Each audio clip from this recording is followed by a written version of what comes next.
This is Jamie Caven, and you're listening to Josh's Dartistry.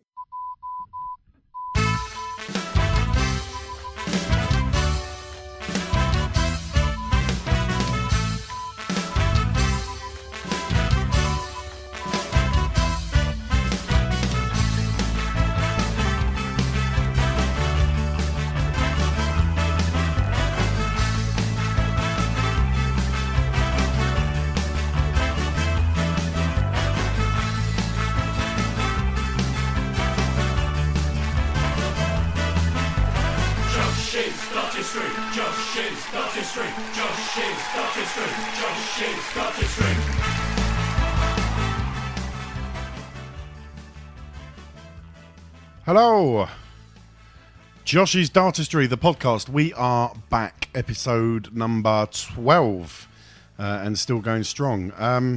Welcome along. Thanks for downloading the show. Thanks for taking the time to check us out.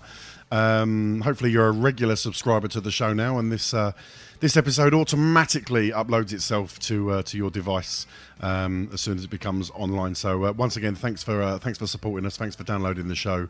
Your presence is always very, very welcome. Now then, so much has gone on since we last recorded. I don't even think the Premier League had started since we last recorded, so there's a lot to catch up on there, as well as other things. But before we go into too much detail, let's introduce you to the panel. My right-hand side, the master, the creator, Mr. Josh Gorton. How are you, Josh? I'm very well, thanks, John. How are you? I am good. It's been a nice quiet month for me, if I'm honest. Work sort of slowed down a little bit. Nice time for me to catch up and use some of that holiday that I still had outstanding. So I've spent a bit of time with the kids, a bit of time with the family during half term. Been to Centre Parks. Very nice. Spent a bit of time at Centre Parks, rock climbing and cycling and swimming and boating and all that kind of nonsense. Went with the family and my brother and his kids as well, and my mum and dad. So that was very, very nice. Josh, what have you been up to recently? Just busy working, really, John. Obviously, the Premier League got underway a few weeks ago. Obviously, the Masters before that. So, yeah, darting season's well and truly underway. Excellent. On my left-hand side, Statsman himself, returning to the show. It's Mr. Neil Connor. How are you, Neil? I'm very well, thank you, John. Good evening. Good. What have you been up to, pal? Not much, really. Usual. Working hard.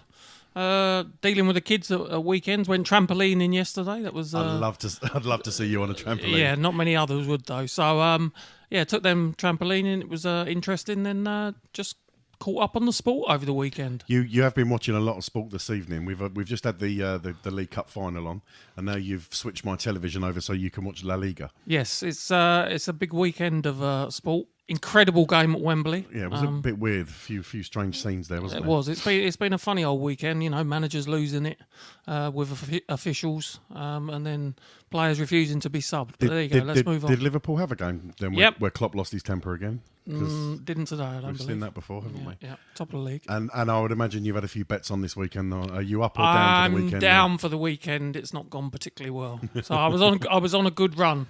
But Spurs cost me money yesterday, but I can swallow that one. Well, good. That makes me very happy. Okay, normally it's just the three of us in the room. However, this evening we've got a very, very special guest who's made it all the way down to Dean Studios to join us this evening. Those of you who are familiar with our Last Man Standing competition, you may be aware of this young man. He is, I believe, Josh, he is one of only two people left in our Last Man Standing competition. So it's going to be really interesting to see what goes on in Exeter this coming Thursday night. Friend of the show, he has been on the show before. He sat in for Neil once while Neil was away on an all-expenses-paid holiday to India. He sat in for us once before. He's also featured on our interactive show, Lord of the Board.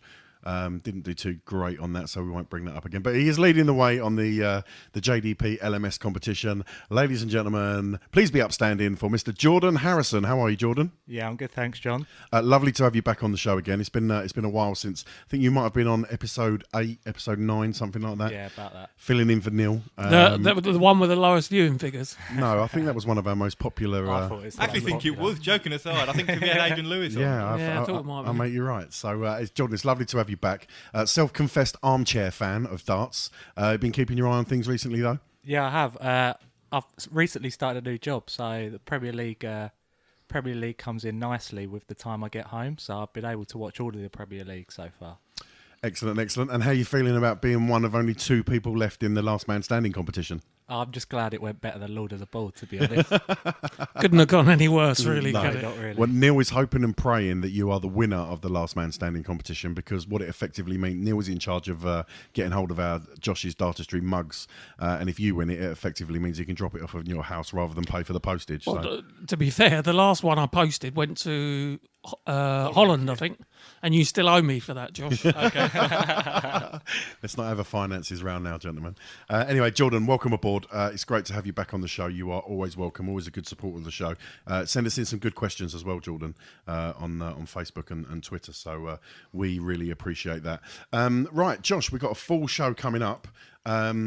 We'll get into the particulars briefly, but I think what we should probably do first is discuss the Masters, because that was, I believe, that was just taking place while we were recording, wasn't it? Yeah, we watched I think we watched the Saturday evening, the second day when we were recording. Yeah. And hopefully it finished the day afterwards. So yes, the Masters was won by Michael van Gerwen for the 5th straight year, John.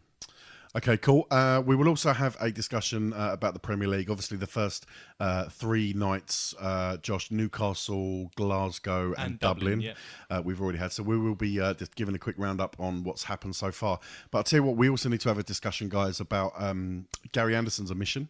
And our thoughts on what the PDC decided to do about that, because I believe that decision came after we recorded. In actual fact, annoyingly, I think it came about 24 hours after we'd recorded. It did, yeah, or maybe 48. Yeah, so we just missed the boat on that for the last episode. So I'm going to ask you guys your thoughts on the format that the PDC have come up with. After we've had a discussion about the Premier League, as I mentioned earlier, we will be discussing our LMS competition, the Josh's Dartistry podcast, Last Man Standing. Josh, it really took off, didn't it, week 1?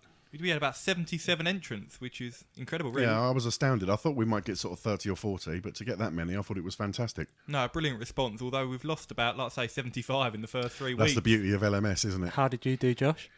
I got to the 3rd week, Jordan, but Michael Smith unfortunately lost to Daryl Gurney in Dublin. Very good performance from Daryl, so I got to the last 14, so I'll take that. I outlasted John and Neil, so I'm happy. We'll come back up to that shortly. In PDC terms, Josh, very, very busy outside of the Masters and the Premier League. We've also had Pro Tour going on. We're going to be having a look at that, aren't we? Yep, we've had 6 Players' Championship events now held, obviously in Wigan and Barnsley this weekend. The stand has been outrageous, an incredible amount of 9 darters. I was going to say, I'm hearing stories of 9 darters and all sorts of high averages, loads going on. Yep, amazing performances. The standard now is just going through the roof, so yeah, we'll be discussing that later on. Wonderful. Josh, I believe you've had the opportunity to speak to a 7-time PDC competition winner recently. Yep, I managed to speak to Jamie Caven earlier this week. Now, we know Jamie lost his PDC Tour card at the end of last year, but he recently reached the BDO Scottish Open semi-final, so in a good bit of form. A class act, Jamie, and yeah, really enjoyed my interview with him earlier. Excellent, excellent. We've also got some more events coming up. Obviously, we have Premier League continuing this Thursday in Exeter. But, Josh, we've also got the UK Open coming up at the start of the March in Minehead, haven't we? Yep, obviously it starts this Friday in Minehead. One of my favourite events, the UK Open, the FA Cup of Darts, we call it.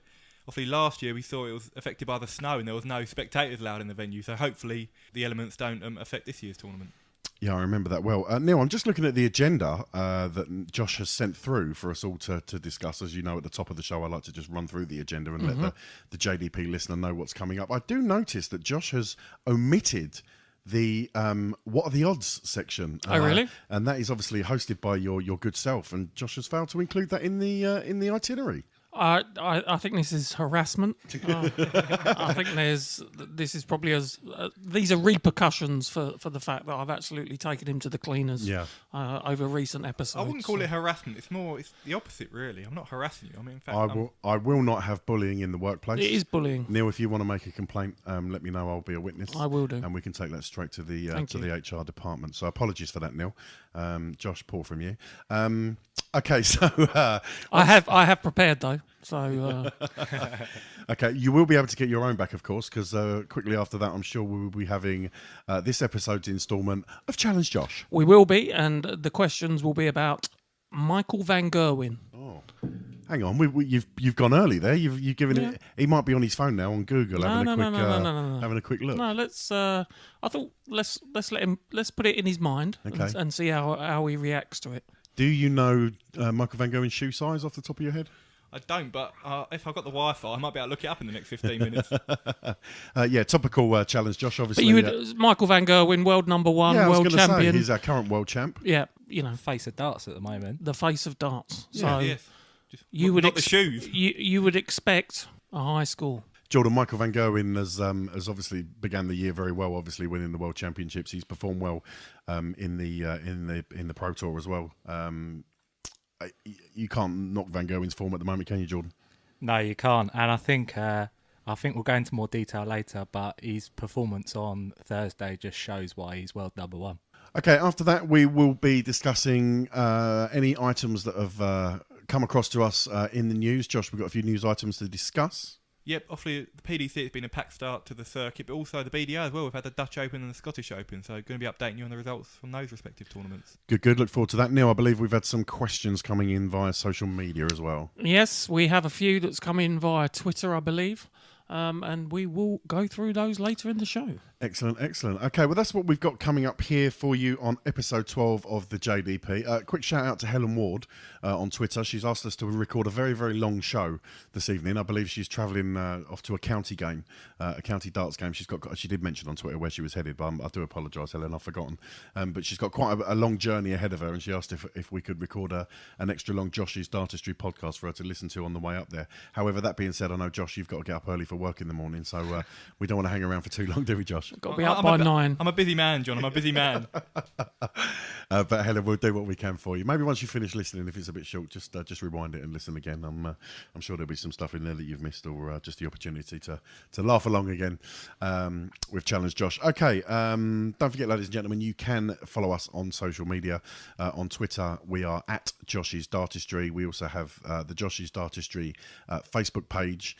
We can also be found by logging on to www.joshsdartistry.com. Josh, I've seen a few I've seen a few articles go up recently. Yeah, obviously following the progress of the Premier League of Darts, the European Tours, and obviously the Pro Tour weekend in Barnsley this weekend. Cool. Don't forget, you can always give us a ring. Not many people ever do, but the voicemail box is there if anyone wants to phone up and leave a question, and we can play your message on the show. Don't forget to give us a call on 07739 738 329. That's 07739 738 329. Neil, for people wishing to download the podcast, where can they find us? They can find us on iTunes. For Android use, so for Apple users on iTunes, for Android users on Stitcher, and also at Josh's website, www.joshsdartistry.com, and we will also upload to YouTube on Josh's YouTube channel. Yes, we will. So no excuse for not being able to find the show, download it. Guys, if you do enjoy the show, please spread the word. And if I could also ask you to, particularly if you're an Apple user and you use iTunes, if you could go onto the show page, just do a little search on Apple Podcasts for us, find the show page. There is an opportunity there to write a review. If you enjoy the show, please do leave us a review. And if at all possible, give us 5 stars, of course.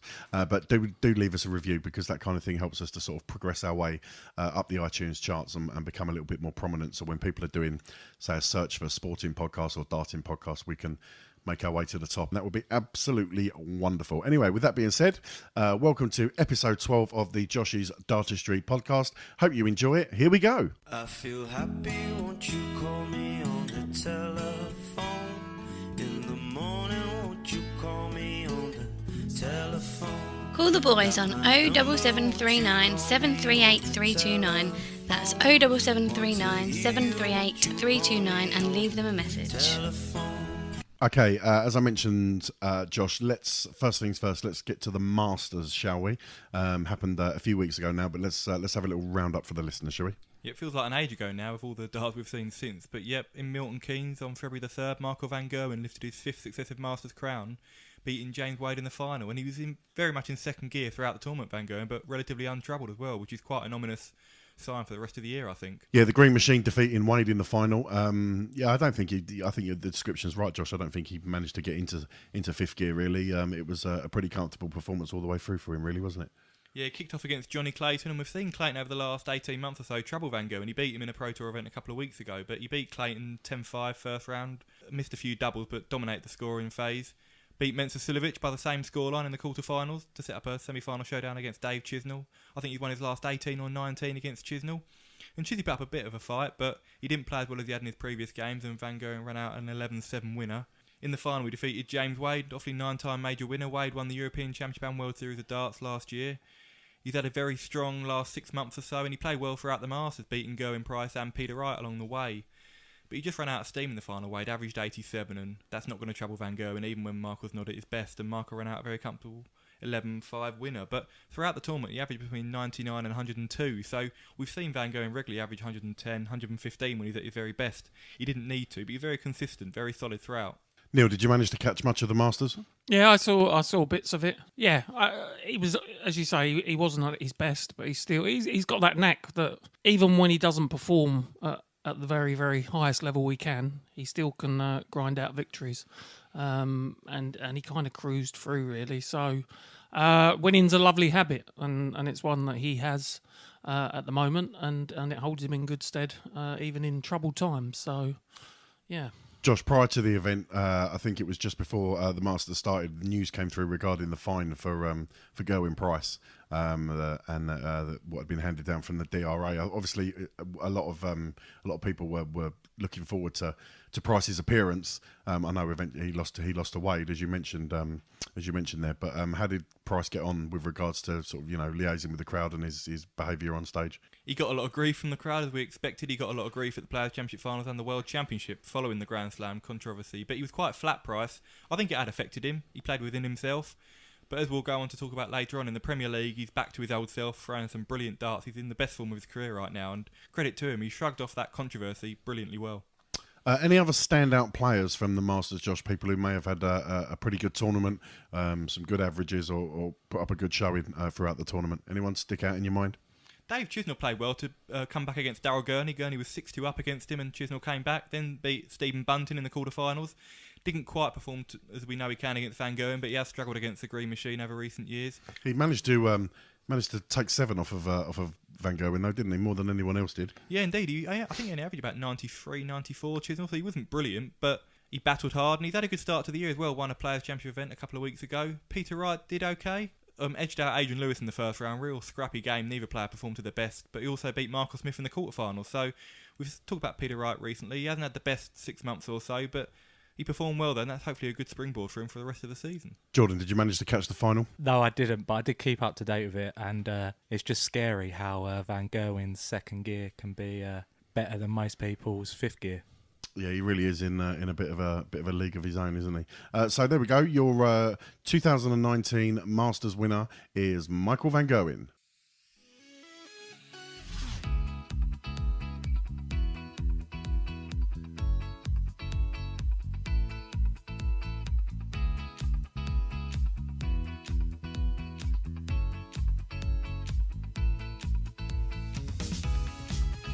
You're listening to the Josh's Dartistry podcast.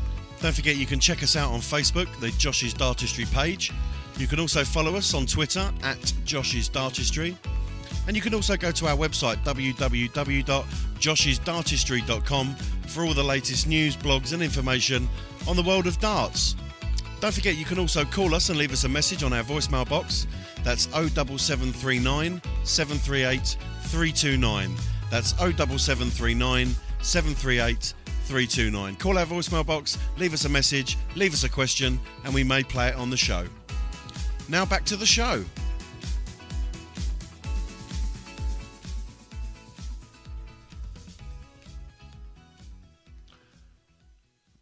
Josh's Dartistry, Josh's Dartistry, Josh's Dartistry, Josh's Dartistry. Right, Josh, let's get to the meat and drink of it, the Premier League. Before we discuss results and what's gone on the first 3 nights, let's talk about the PDC's decision to replace Gary Anderson. Well, let's talk about Gary Anderson's decision first and foremost not to compete, followed by the PDC's decision and what they did to alleviate the situation. Talk to us about that. Yeah, obviously we mentioned on the last podcast, John, about Gary Anderson and his uncertainty about competing in the Premier League. Obviously his ongoing back problems he's had for about 18 months now. I think Gary made the right decision to pull out because it's not a ranking event. The Premier League is a gruelling process, and if his back's not right, he needs to sort it and be able to compete for the rest of the year in the bigger majors coming up. So, firstly, it's obviously a shame to see Gary miss out. He's one of the best players in the world. The PDC's decision to replace him with 9 contenders So what they did, they could have chosen obviously the likes of Simon Whitlock, Adrian Lewis, even Glenn Durrant perhaps to replace him, but they opted to choose 9 contenders. So one player to compete on each of the opening 9 nights before a player is eliminated. What that means is only one player will be eliminated on judgment night because the 9 contenders cannot pick up points. If they win a game, for example, they get a prize money, a certain amount of prize money for competing, a certain amount of prize money for winning the game. But the contenders can't take points off the players. The players, if they beat the contenders, can keep their points. That's obviously what's happened. So the PDC have opted to go for 9 younger stars or local lads, is what they've done. Obviously, John Henderson's going to be in Aberdeen. We've seen Chris Dobie in Newcastle on the opening night. Glenn Durrant was in Glasgow, Steve Lennon. Durrant doesn't fit under the local lad or youngster category for me. He doesn't. He doesn't. But the PDC didn't want a player in the top 16 or an established sort of player. Yeah, sure. Obviously, although Durrant is an established star in the BDO circuit, he's still new to the PDC. He's obviously trying to make waves now in the PDC, and he's made a brilliant start. So Durrant was in Glasgow. We've seen Steve Lennon in Ireland. The likes of Luke Humphreys, Nathan Aspinall, Dobie, as I've mentioned, all had really good World Championships going to compete. Dimitri van den Berg, World Youth Champion. Jeffrey Deswan as well. So yeah, got 9 youngsters or local talent, obviously Glenn Durrant as well. So that's what the PDC have chosen to do. It created a lot of controversy, sparked a lot of debate, but I think it's paid off so far anyway. Neil, on the last episode, we were talking about Gary's potential withdrawal from the Premier League. I was speculating whether it would just be for the first week and what they would do for that first week, perhaps just rearrange the fixtures. And then we also obviously speculated what if it was for the entire competition. What do you make of Gary's decision to pull out? Yeah, I mean, if his health is suffering, then he has no alternative. So he has to take the time off, make sure he gets it right. Because if you remember last year, he struggled at the start and then managed to kind of fix it, but it's obviously a long-standing problem that needs more attention than just a short-term fix. So he needs to take some time off. Gives him a good opportunity to recharge his batteries as well. So we might see a fresher Gary Anderson coming back. I remember saying to you, Neil, after the World Championships, and the exact phrase I used was Gary Anderson doesn't seem to be in his happy place at the moment. No, he wasn't, and you could see he was quite snappy. In one of the interviews, I think that was at the World Championships, which is a bit unlike him. Someone that that's so popular. But if he's in pain and he's not enjoying it, then he needs to take the time off and recharge. Neil, you were quite vocal on Barney's inclusion when we discussed that.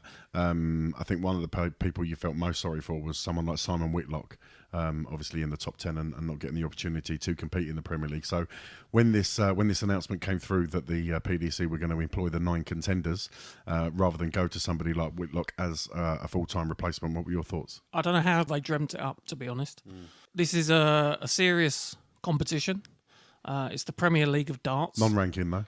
It is non-ranking, but it's primetime TV on a Thursday night. I just don't think it sends out a very positive message to those that were kind of in contention to be an automatic selection for the top 10. So the likes of Whitlock, Chisnall, and Lewis that were on the periphery. I don't know what sort of message that it sends to them. It's good for the people that are given the opportunity, but my thing is that people are talking about it gives them opportunities to play on the stage. They're used to it. These lads like Aspinall, he played well deep into the World Championship, so I don't like it, if I'm honest. Josh is craning his neck like a meerkat over the top of his microphone, looking at Neil across the table. You look like you were chomping at the bit to fire back a response there, Josh, to Neil's opinion. I can see where Neil's coming from, but all this about it's a serious tournament. Yes, it is a serious tournament, but it's a non-ranking event, as you mentioned. It's an exhibition event, and I think the PDC, what they've done, I mean, I agree with it in the end. At the time, I was a little bit unsure. The only thing I don't agree with is the point system, because obviously the contenders can't pick up points, which is correct. But the players can pick up points against the contenders, and the only issue is it's not a level playing field because you've got, with all due respect, you're playing, I don't know, a John Henderson, someone's playing a Glenn Durrant or a Max Hopp. I mean, but that's the point. It isn't a level playing field. We should see the best 10 players in the world competing for the Premier League of darts. We haven't. We've got 8, plus someone who they want to include because it's his retirement year, and now 9 others. Not for me. We've never had, though, the 10 best players in the Premier League before. Jordan, you are the kind of person that the PDC are aiming this product at in terms of, without no disrespect, I said it at the top of the show, an armchair fan, somebody potentially doesn't take taken much notice of the something like the Pro Tour, the Challenge Tour, and that kind of thing.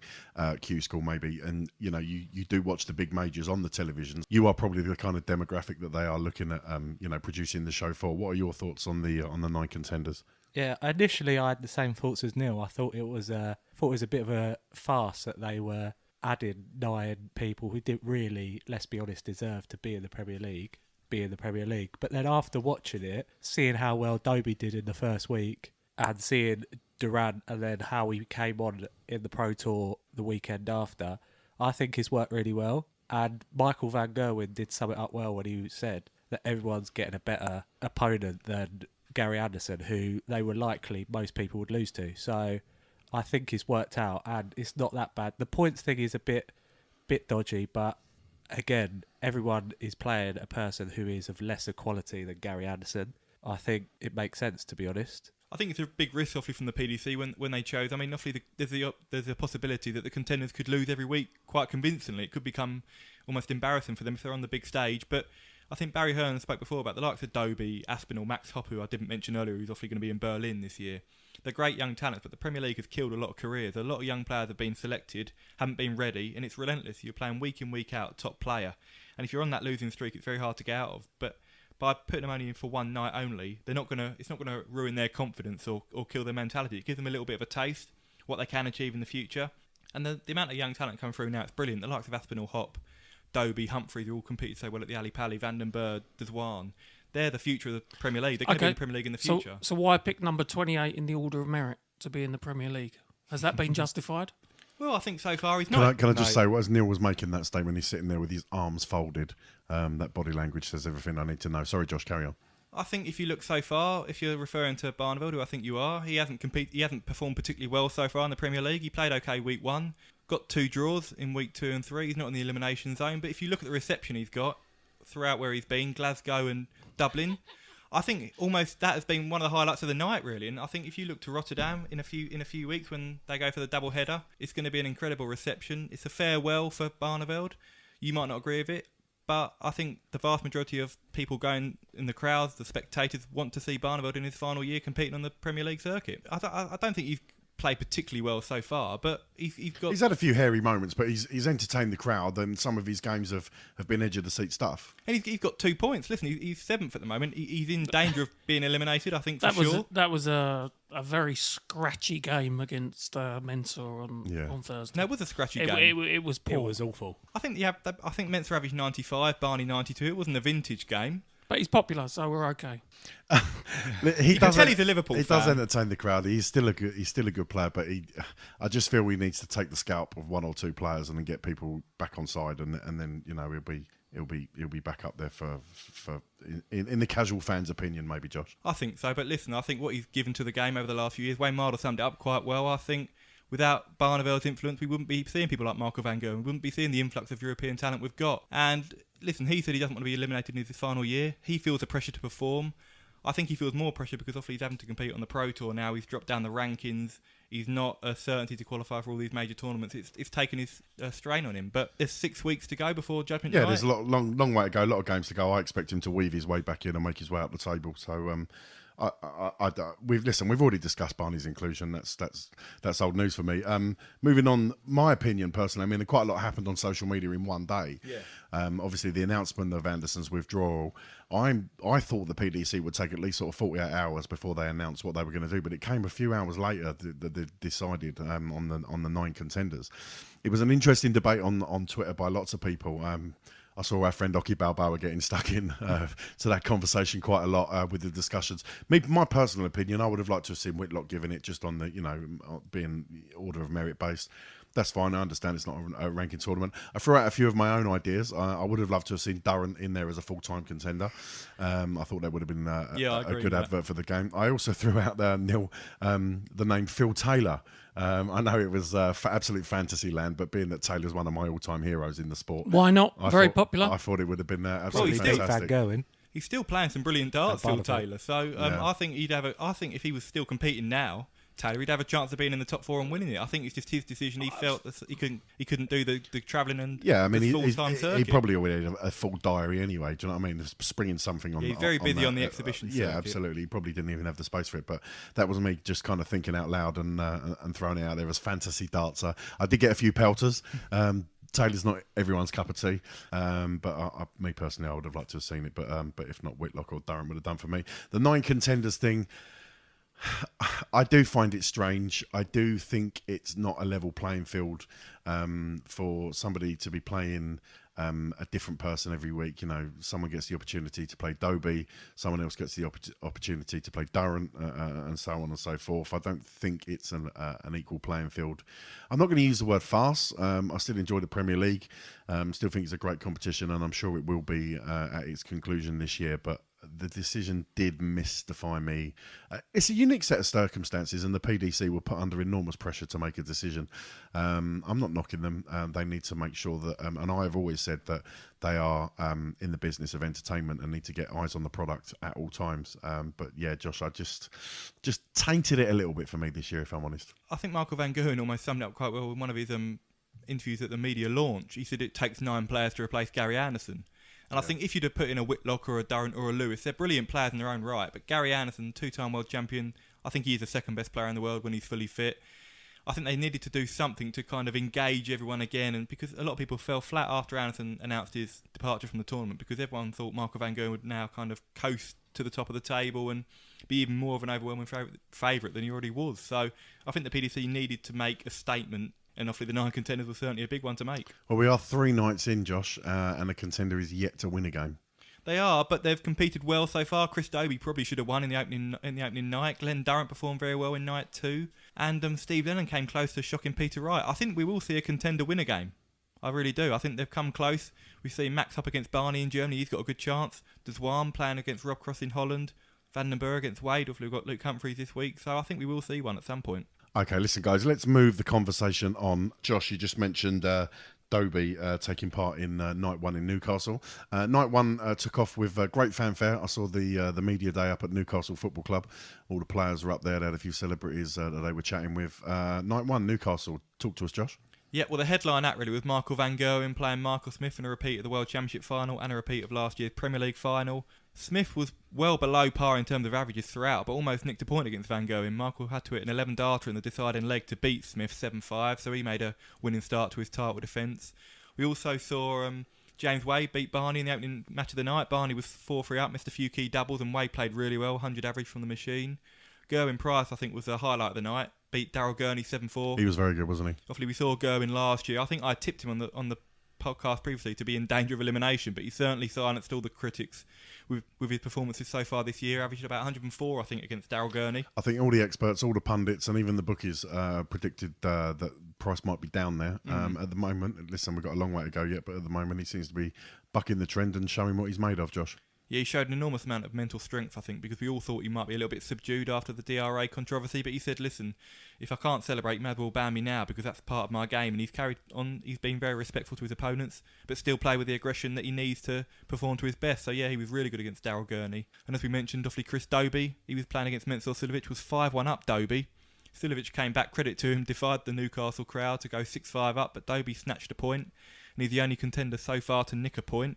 And then the final game of the night in Newcastle saw Rob Cross and Peter Wright share the spoils. Both averaged over 100. Really good game. Neil, we've mentioned many times on this show about Rob Cross not having the monkey on his back this year of being world champion.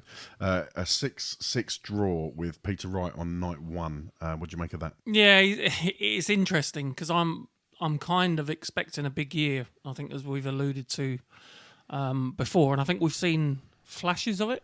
Yeah. In the first 3 weeks, you know, week 3, I guess we'll come on to in a minute. There's been some good play. If I'm honest, I expected a little bit more than what we've had so far from Rob. Jordan, any particular game of the night that stood out for you? Night 1 in Newcastle. I think the game of the night was the contenders, and that is what changed my mind about it. I know we've already spoke about it. I thought that was brilliant.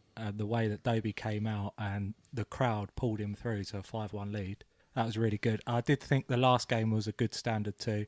I thought Rob Cross played really well. And it's a shame that he didn't take that form into the most recent week. I'm sure we'll go on to that soon. But I thought that was a really good game, Rob Cross versus Wright, and two people that need to get back onto winning ways. Josh, just put the spotlight on the James Wade 7 Raymond van Barneveld 4 match for me. When Barney came out for his walk-on, I thought he looked quite emotional being there for his first game on his sort of farewell tour of the Premier League. Yeah, I think that's the pattern that's kind of continued throughout the Premier League so far. We saw in Glasgow and Dublin, the reception he received was incredible, really, and I think he has been very emotional. I think it's a difficult situation because you're wanting to perform at your best, you're wanting to perform with the intensity you need to be able to challenge these top players, but it's almost with a kind of hint of a departure. It's a farewell, but he needs to, I think, be a bit more aggressive with his play and enjoy it a bit more. And we saw that against Sulovic in the latter stages. He was 5-1 down. He thought he kind of lost. Started to have a little bit of a giggle, a bit of a laugh up there, and he started to perform better. Okay, 7 days later, we move to night 2 in Glasgow. Josh, give us a roundup. Yeah, we kicked off the night with the only Scottish player in the field competing this year, Peter Wright against Michael Smith. A real scratchy game. Smith was dominant early on, led 5-2. The crowd got on his back a little bit unfairly, in my opinion, because Smith was one of the most genuine and, well, very sportsman-like, as we saw against Darrell Gurney in Dublin. But, Smith lost his composure a little bit in the latter stages. Wright came back well to his credit and claimed another 6-all draw. That kicked off the evening. Then we saw Rob Cross beat James Wade, another 10+ average for Cross. Wade did little wrong, to be fair, but Cross was really good in the latter stages of the game. Then we saw Barney against Price. We couldn't have seen two more contrasting receptions from the crowd, really. Barney got a hero's welcome. Price, I think, the most unpopular man in Scotland, but Price dealt really well. Led 6-2, should have won. Missed 4 match starts, but Barney came back really well to snatch a 6-all draw. Then we saw Darrell Gurney take on Glenn Durrant. Now, Durrant averaged 99, scored very well, was a little bit unlucky, but Gurney was clinical, hit 7 out of 9 on the doubles, didn't miss a trick. He ran out a comfortable winner, and then we saw Michael van Gerwen make it 2 wins from 2 with another routine win against Mensur Suljovic, despite Suljovic averaging over 100. Neil, Michael van Gerwen 7, Mensur Suljovic 3, coasted it really, didn't he?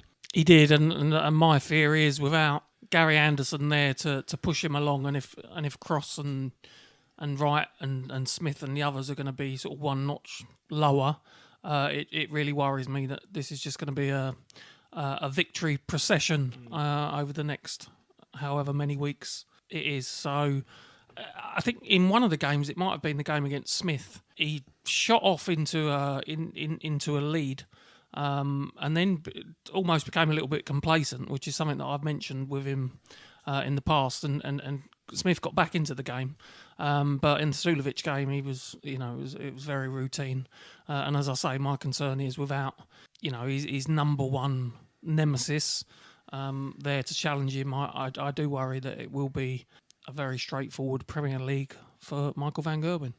Jordan Gerwin-Price has obviously transplanted himself into the centre of Glasgow with a crowd that are absolutely baying for blood after antics against Gary Anderson going back a couple of months, obviously. But held his nerve and ground out a draw. Well, I say ground out a draw. It was Barney that came back, wasn't it? But Gerwin-Price managing to put on a good performance in front of that crowd, and he didn't lose. Yeah, I think Gerwin's playing really well in general, to be honest. From what I've seen, we've seen that recently this weekend he's won 2 Pro Tour events. And he's probably the best chance of giving Van Gerwen a bit of competition at the moment.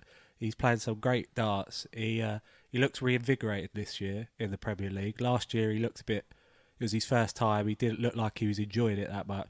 But this year he looks like he's come to give it a real go. And you can see that in his first 3 weeks' performances. And I think what that does is shows that he seems to be a pretty resolute character. He's not someone that's played darts for a number of years. He's fairly new to the game, and he's improving all the time. Rugby player, wasn't he beforehand? Yeah. But to have a rap on the knuckles, it could go in one or two directions, and he's come out firing. So I think it says that he's got a bit about him in terms of his character, and that will hold him in good stead. Josh, Peter Wright securing his second draw in a row on night 2. Talk to us about how Peter started. Well, he played really well against Rob Cross. He started off quite poorly in week 1, but came back to grab a draw, averaged over 100, but he really didn't play well against Michael Smith. He averaged about 88, was very scrappy early on. It was more Smith missing opportunities than Wright playing particularly well, but fair play to Peter. He came back, ground it out, and it could be a very valuable point come judgment night. Okay, let's move it on to night 3 in Dublin. Josh, talk to us about that. Yep, Dublin kicked off with, in my opinion, the game of the night between Gerwen Price and James Wade. Wade led 5-2, but Price, having surrendered a big lead in week 2, it was a reversal this week. He came back to claim a point against James Wade. Brilliant game, averaged 97, I think, Price. Wade 103 or 104 even for Wade. We don't often see the machine kind of putting in those ton-topping averages. It's more about timing for Wade, but he started really strongly as well, so that was a 6-all draw to kick off the evening. Then we saw the contender, Steve Lennon, playing in front of his home crowd in Ireland. I was a little bit concerned about Lennon because he hasn't had the best of form over the last few months, but he stormed into a 3-0 lead, missed chances to go 4-0 and 5-0 up, and Peter Wright, his experience just kind of showed in the latter stages. Lennon fought back well to force a deciding leg, but Wright ran out a 7-5 winner. Then we saw Michael van Gerwen against Rob Cross, the world's top 2 collide. Bit of a disappointing game, really. Cross missed 2 darts to break van Gerwen in the opening leg. Van Gerwen then raced into a 6-0 lead, missed 2 darts to whitewash Cross. He got a little bit of respectability back in the scoreline, got it back to 7-2, but it was very comfortable for Michael van Gerwen. Then we saw Michael Smith against Daryl Gurney. Really high quality game. I think in one leg, Smith was on double tops after 9 darts and didn't even get a shot at double. Gurney took out a brilliant 140. 1-7-5, and now that's back-to-back wins for Daryl Gurney in the Premier League, having had a really indifferent start against Gerwen Price. So Gurney will be pleased with that. He's second in the table. And then we mentioned it earlier, Mensah Suljovic against Raymond van Barneveld.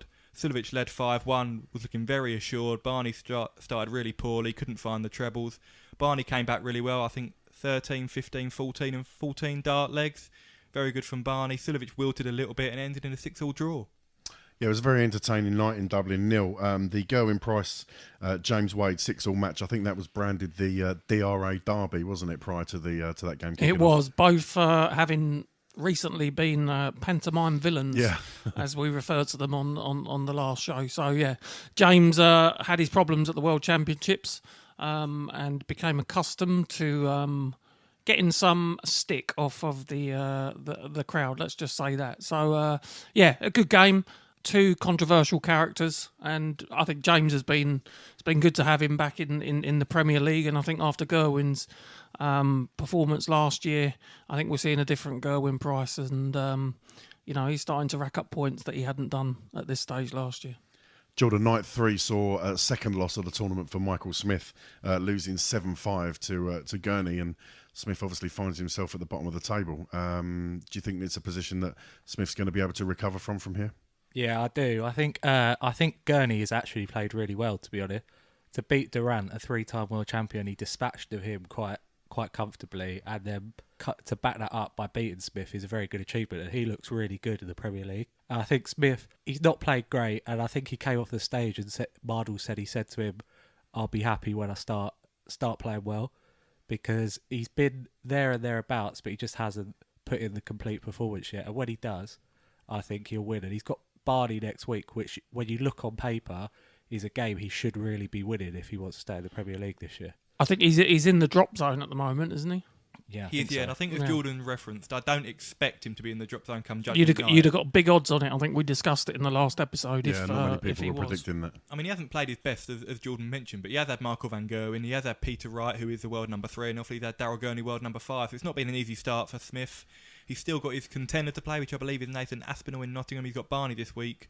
I think we'll see Smith rise up the table, personally, in the next few weeks.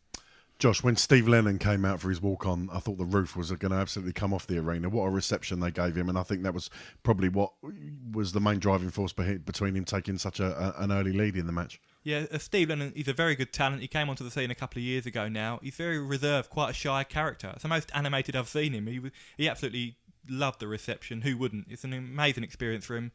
Only 25 years old, he's only going to get better. I thought he held himself really well on that stage. Missed a few opportunities, but that comes with experience. But he did really well, started strongly, and he'll be better off for the experience, I believe. Josh, just looking at the league table, our top 4 are Michael van Gerwen, Daryl Gurney, Gerwen Price and Peter Wright. Van Gerwen played 3-1-3, just doing business, isn't he?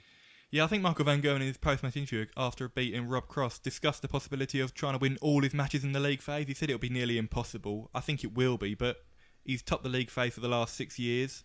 I can't see anyone stopping him again this year. He's already 2 points clear, and I think he's got James Wade this week in Exeter, and he'll be looking to make it 4 wins from 4. Neil, 3 nights in, and we've got 3 players yet to register a win. Raymond van Barneveld, Mensah Suljovic and Michael Smith.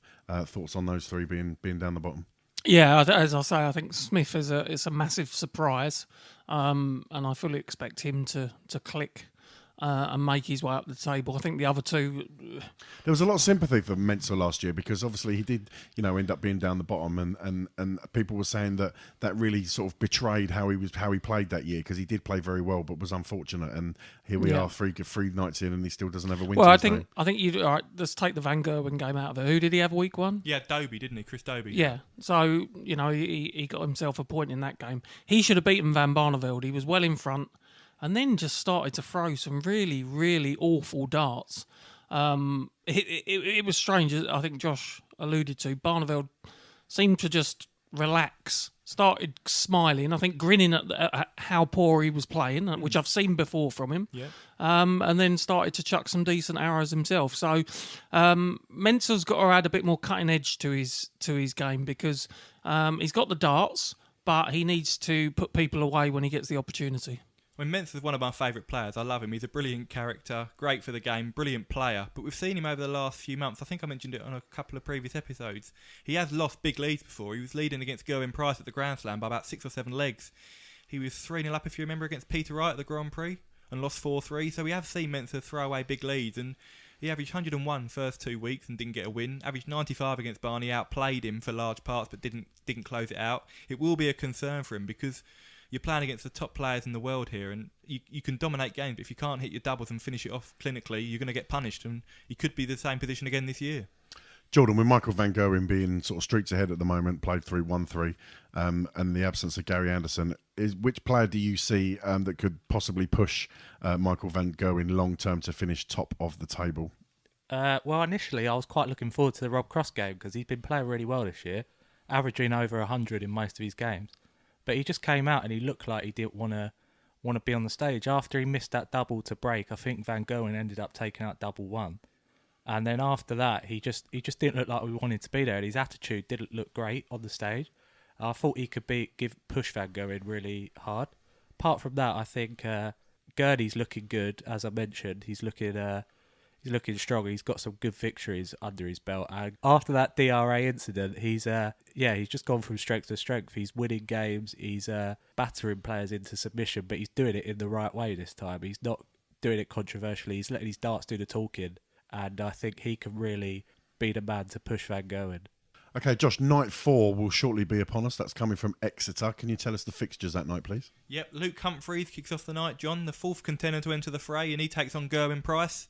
Price will be confident of making it, will continue his unbeaten start to the season against Humphreys, although we've seen at the World Championship he performed really well, so he's a danger.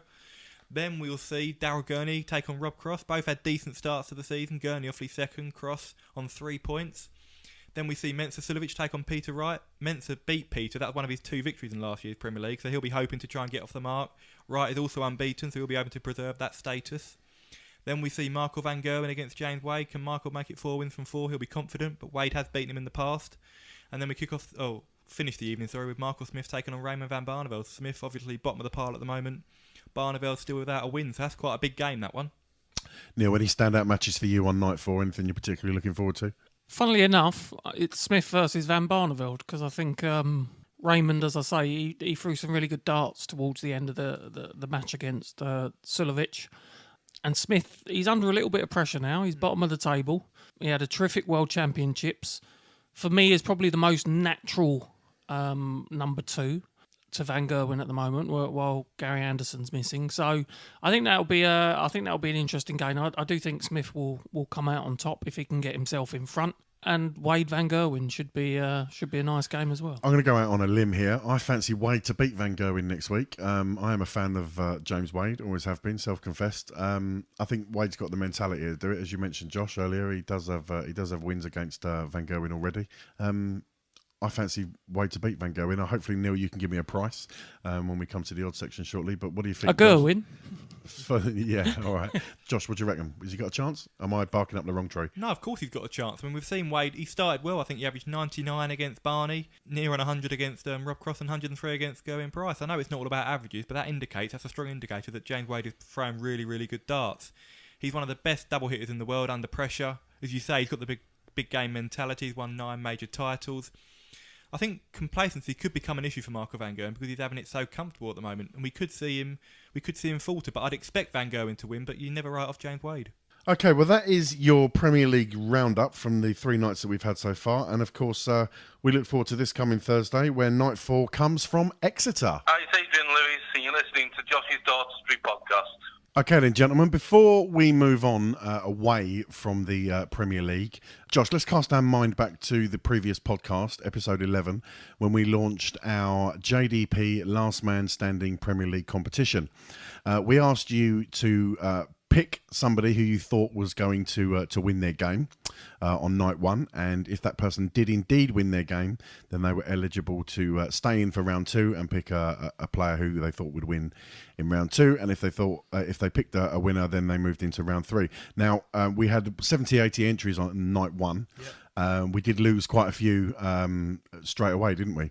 We did. I think we lost about 30 odd on the opening night. We lost a few predicted, I think, Barney to win.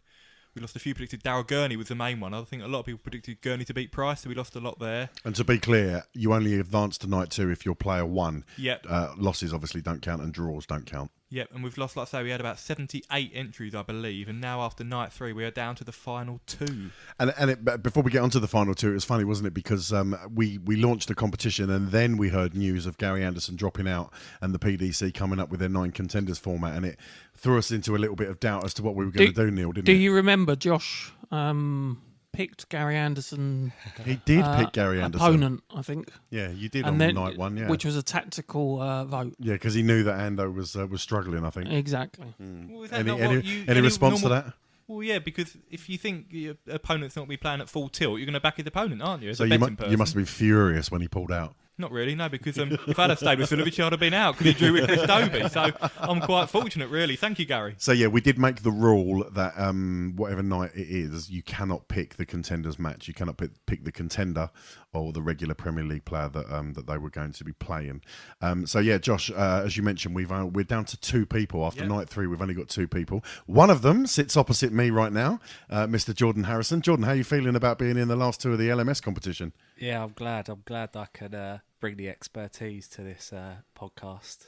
We use that term loosely, shall we? Are you going to tell us who you're going for in week 4? Josh, give us the fixtures for week 4, and Jordan can have a little think, and then exclusively live on episode 12 of the JDP, Jordan can give us his pick. Okay, Jordan. Well, obviously we've got Luke Humphries against Gerwin Price, the first match. That is obviously you can't pick that because Luke Humphries is a contender. Then the 4 games you can pick from are Daryl Gurney against Rob Cross, Mensah Silovic against Peter Wright, Michael van Gerwen against James Wade, and Michael Smith against Raymond van Barneveld. Now, I believe you've picked... Yeah, I was going to say, who's you already had? I believe you picked James Wade, did you, in the opening week? Pick Wade first, then Cross. And then you pick Van Gerwen in week 3. So they're the 3 you cannot pick. Right then, over to you, Jordan. The floor is yours. Well, I think I'm going to go for a man that is head and shoulders above his opponent in the order of merit. I'm liking the way this is going. Josh has got his hands on his hips now. I mean, his opponent did scrape through by a hair in the last match, but I'm going to go for Michael Smith. So Jordan is picking Michael Smith to topple Raymond van Barneveld in night 4. Now, we should give a shout out, Josh, to our other remaining contender that Jordan is up against for night 4. Who is it? That is Jeffrey Flex, who I believe has picked exactly the same as Jordan every week so far. So, Jeffrey, over to you. Can you please tweet in your pick for night 4? You've been given the fixtures. Can you, when you tweet your picks, Jeffrey, and also when the competition eventually resets and we restart it again, whenever you make your picks, if you could use the hashtag JDPLMS, it just makes it a lot easier for us to search all the picks out on Twitter. We do keep a record of everyone's picks. We keep a record of who you've chosen for that night and who you've chosen previously. So we do make sure that you're not picking people that you've already picked before, because that is obviously a rule of the competition. You can't pick the same person twice. So we've got Jordan and Jeffrey going head to head. Josh, what happens if they both win this week? If both their picks win, they'll then go through to night 5, which I believe takes place in Aberdeen, and they'll have to choose another player for night 5. More interestingly, if they both lose or draw. Or draw, yeah. What happens if they lose or both draw? If they both lose... Rollover. Rollover, yeah. It's a rollover. So what that will mean is everybody is back in. Everybody is allowed to enter the competition again. So if you entered on night 1, 2 or 3 and were knocked out, or indeed if you haven't entered the JDP LMS competition before, you are more than welcome to come and get involved. Keep your eyes on social media. Josh will be making those announcements on Twitter with regards to what's happening.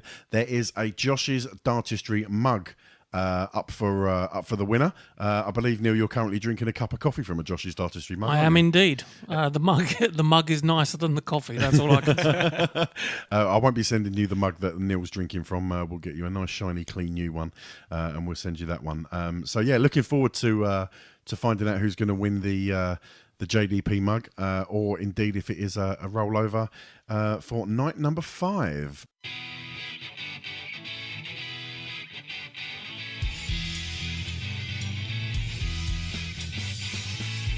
You're listening to Josh's Dartistry. Don't forget, you can check us out on Facebook by going to the Josh's Dartistry page. You can follow us on Twitter at Josh's Dartistry, or go to the website www.joshisdartistry.com for the latest news and insight to the world of darts. You can also leave us a comment or a question via our voicemail box. Just call 07739 738 329. Leave us a message and we may play it on air. Now back to the show.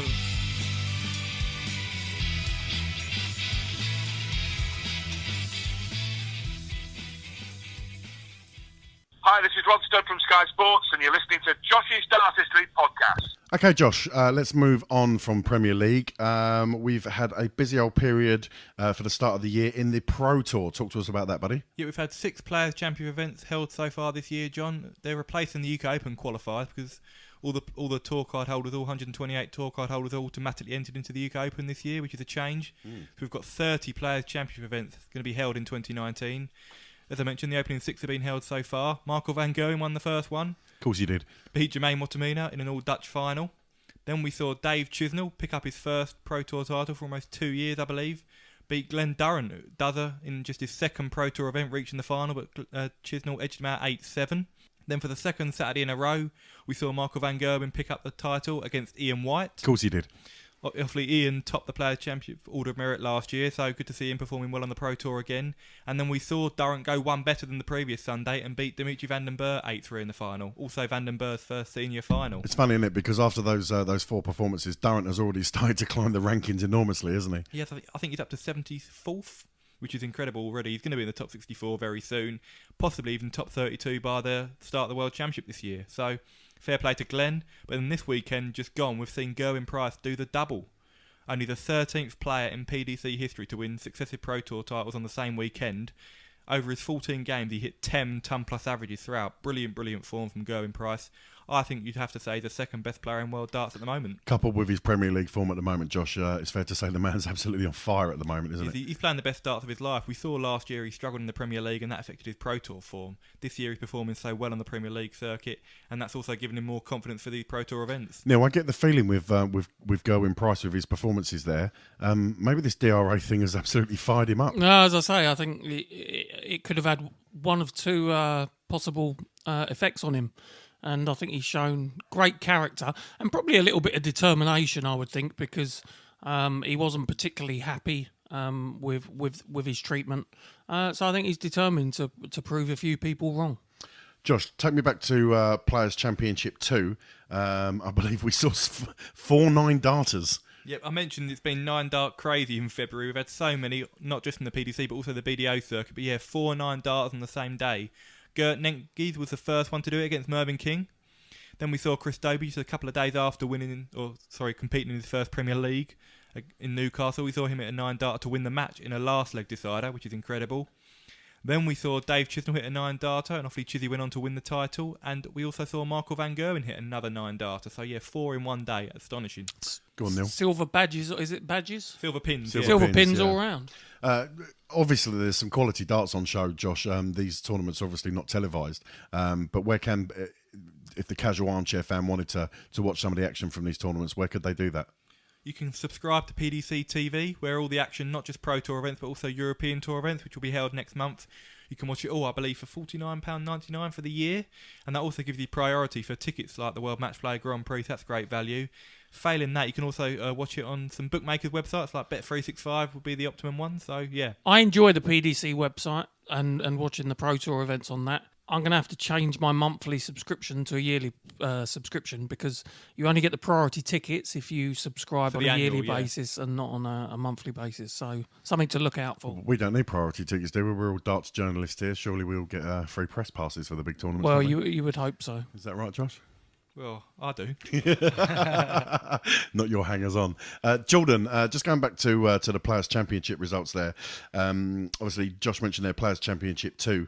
Glenn Durrant got to the final, narrowly missing out, losing 8-7 to Chizzy.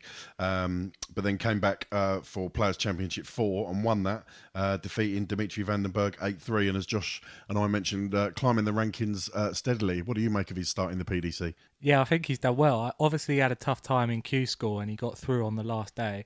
He had a tough time in the Premier League as well. That he came up against an inspired Gurney. But in the Pro Tour events, he's just gone from strength to strength. He's played really well. It just shows the class. And I don't think anyone doubted that he'd be one of the top 32, if not one of the top 16. And now he's just showing it. And to show it coming straight in from the BDO and straight in after Q-School so early is a impressive feat. Josh, I saw much was made on social media about one of Van Gerwen's 9 darters that he achieved. It was done in quite a unique way. Yeah, hit a 9 darter without hitting a 180. Yeah. He didn't hit a single 180 in the whole game, and we see Van Gerwen, he's so good, he's almost becoming bored of doing a 9 darter. Who was that one against? That was against Jamie Hughes. Yeah, Jamie Hughes, that's right. But he's become so good that he's having to find new ways to hit a 9 darter. It was brilliant to see. Yeah, it was. It really was. I saw the footage on the PDC website of that one, and it was astonishing. Josh, in terms of Players' Championship, when are the next ones taking place? I believe it'll be. Well, they've got the UK Open next weekend. Yeah, and I think it'll be the weekend after that, and then soon after that the European Tour begins. Okay, we've got events in Leverkusen and Hildesheim in March. So yeah, the next Pro Tour weekend I believe is the weekend of March the 9th and the 10th. Okay. Any other standout performances from the Players' Championship from what you've seen so far, Josh? Anyone that comes to mind? I've mentioned Jamie Hughes. He put in some real high averages. Beat Adrian Lewis with 106 over the weekend. Scott Baker, another BDO player, performed really, really well since making the switch. Gabriel Clemens reached his second PDC final this weekend, lost to Gerwin Price 8-4. And Ricky Evans, a player I interviewed a couple of weeks ago, also reached the final today, lost 8-4. But Ricky's had a great start to the year, hit a 9 darter in a Euro Tour event on Friday. So great to see him performing well. Okay, cool. Thank you, Josh. That is your Players' Championship roundup. That's good. Always keep your eye out on the results, and do check out some of the live feeds. I think sometimes they put a live feed on the PDC Facebook page of a few games every now and then, don't they, Josh? Yeah, they do. I mean, obviously all the games, the streaming boards are on throughout the day, but yeah, every now and then, like a quarter-final or semi-final or a big game, they put on the Facebook page, yeah. Okay, excellent. Well, as I said, that's your roundup for the Players' Championship results. Talking of PDC ranking titles, Josh, I believe you had the opportunity to speak with Jamie Caven recently. Yeah, really enjoyed just speaking to Jamie Caven earlier in the week. Obviously, Jamie reached the BDO Scottish Open semis last weekend. Had a tough time recently, obviously losing his PDC tour card, but hopefully coming back into a little bit of form. He's a class act, does a lot of good work in the grassroots, obviously with the Jamie Caven Darts Academy. So yeah, really pleased to speak to Jamie. Okay, let's have a listen. I'm delighted to be joined here by Jamie Caven. Jamie, thanks for joining us. Hi Josh, how are you going? I'm good, thanks mate. You? Yeah, perfect, thank you. Firstly, Jamie, I'd like to congratulate you on your run to the Scottish Open semi-finals last weekend. You must be really pleased with your performance. Yeah, certainly. It was a long, grueling couple of days, that's for sure. But yeah, it was good to have the winning feeling again. That's the main thing, really, I suppose. You got some big wins as well, didn't you? You beat Ryan Hogarth and Wayne Warren, 2 established names in the BDO. Must be a big confidence boost. Yeah, I mean, in all honesty, I mean, I'm aware of some players within the BDO system, although I didn't really know much of Ryan until after I'd played him, and I believe he got beaten in the final of the Dutch Open recently, so he's obviously a very good player. He has good following as well, and obviously being in Scotland. And he was a real tough competitor. But yeah, and Wayne as well. I've got a bit more awareness of Wayne because he's in the same management team as a couple of other people who I know. I know the manager, the guy who runs the management team. So I was aware of what he can do. So yeah, it was just nice to because they were both really tough opponents, played very good stuff. So it was nice to be able to compete and find wins when I was up against it in part during matches, you know. So. No, definitely. And it's the first time you've competed in the BDO circuit for 15 years now, Jamie. How did you find your return? Yeah, it was nice. I mean, to be honest, I just thought it was, you know, I entered to play in it. I wasn't sure what sort of reception I'd get, you know, because I weren't sort of expecting any animosity or anything like that. But, you know, you just, sometimes you're a bit unaware of how you'll be sort of accepted. But everyone was fab, you know. I met a lot of old friends, a lot of new friends, 900 odd opponents. So really, it's not like you're going to stick out like a sore thumb, if you like. But yeah, everyone were great. I had no negativity at all, really. No, it's brilliant stuff. And I mean, obviously we saw last year Andy Hamilton and Wes Newton. They lost their PDC Tour cars. They competed on the BDO circuit and qualified for Lakeside. Are you planning to go down a similar route? Well, obviously when you lose your tour card, you're restricted in the form of, you know, not being able to play PDC. So my main objective really is just to continue to play for the whole year in whatever I can play in. Because obviously there's no PDC apart from Challenge Tour events. I've got a few exhibition bookings in and things like that. And darts is still my full-time job at the end of the day. So if it means playing in open comps, whether they're BDO ranked or if they're just like normal open events, if the chance is there to earn a few quid and continue earning a living doing it, then that's what I'll do. But, you know, my plan wasn't really to go down the line of chasing ranking points as such. But, you know, after having a good weekend last weekend, I've got 25 world ranking points. So it's something that I will sort of look at doing more BDO events. You know, certainly the calendar allows me to do it. So if there's an event on and, you know, and the availability is there, which it will be, then I'll pursue it. But it wasn't my main objective. But I'm happy to continue playing in whatever the organisation or, you know, whatever it is, really. Now, you've been on the PDC circuit since 2007. I mean, you competed in 10 successive World Championships. So just how tough has it been to lose your tour card? Well, it's a case of, we're sort of coming towards the end of last year, and I was sort of aware of what the situation was. You know, I had a lot of trouble with my eye, obviously, as you're probably aware of. Yeah. You know, I've only got the one eye. You know, not like I'm trying to use that as an excuse, but when things are going wrong, then, you know, it just seems to be the way it is. So it was sort of like a transitional period rather than it just thrown at me straight away. But it's tough because, you know, your year's sort of planned out for you when you come to the World Championship. When you're playing in the World, you know that the calendar for the next year is going to be available.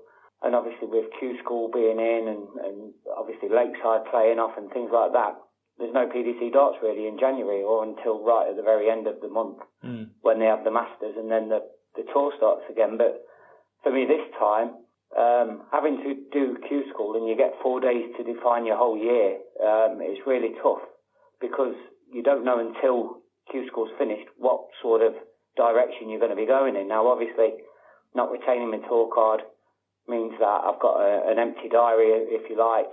So you sort of have to try and, you know, certainly for a while, you have to try and, you know, fill it as you go sort of thing, rather than have your diary filled for you.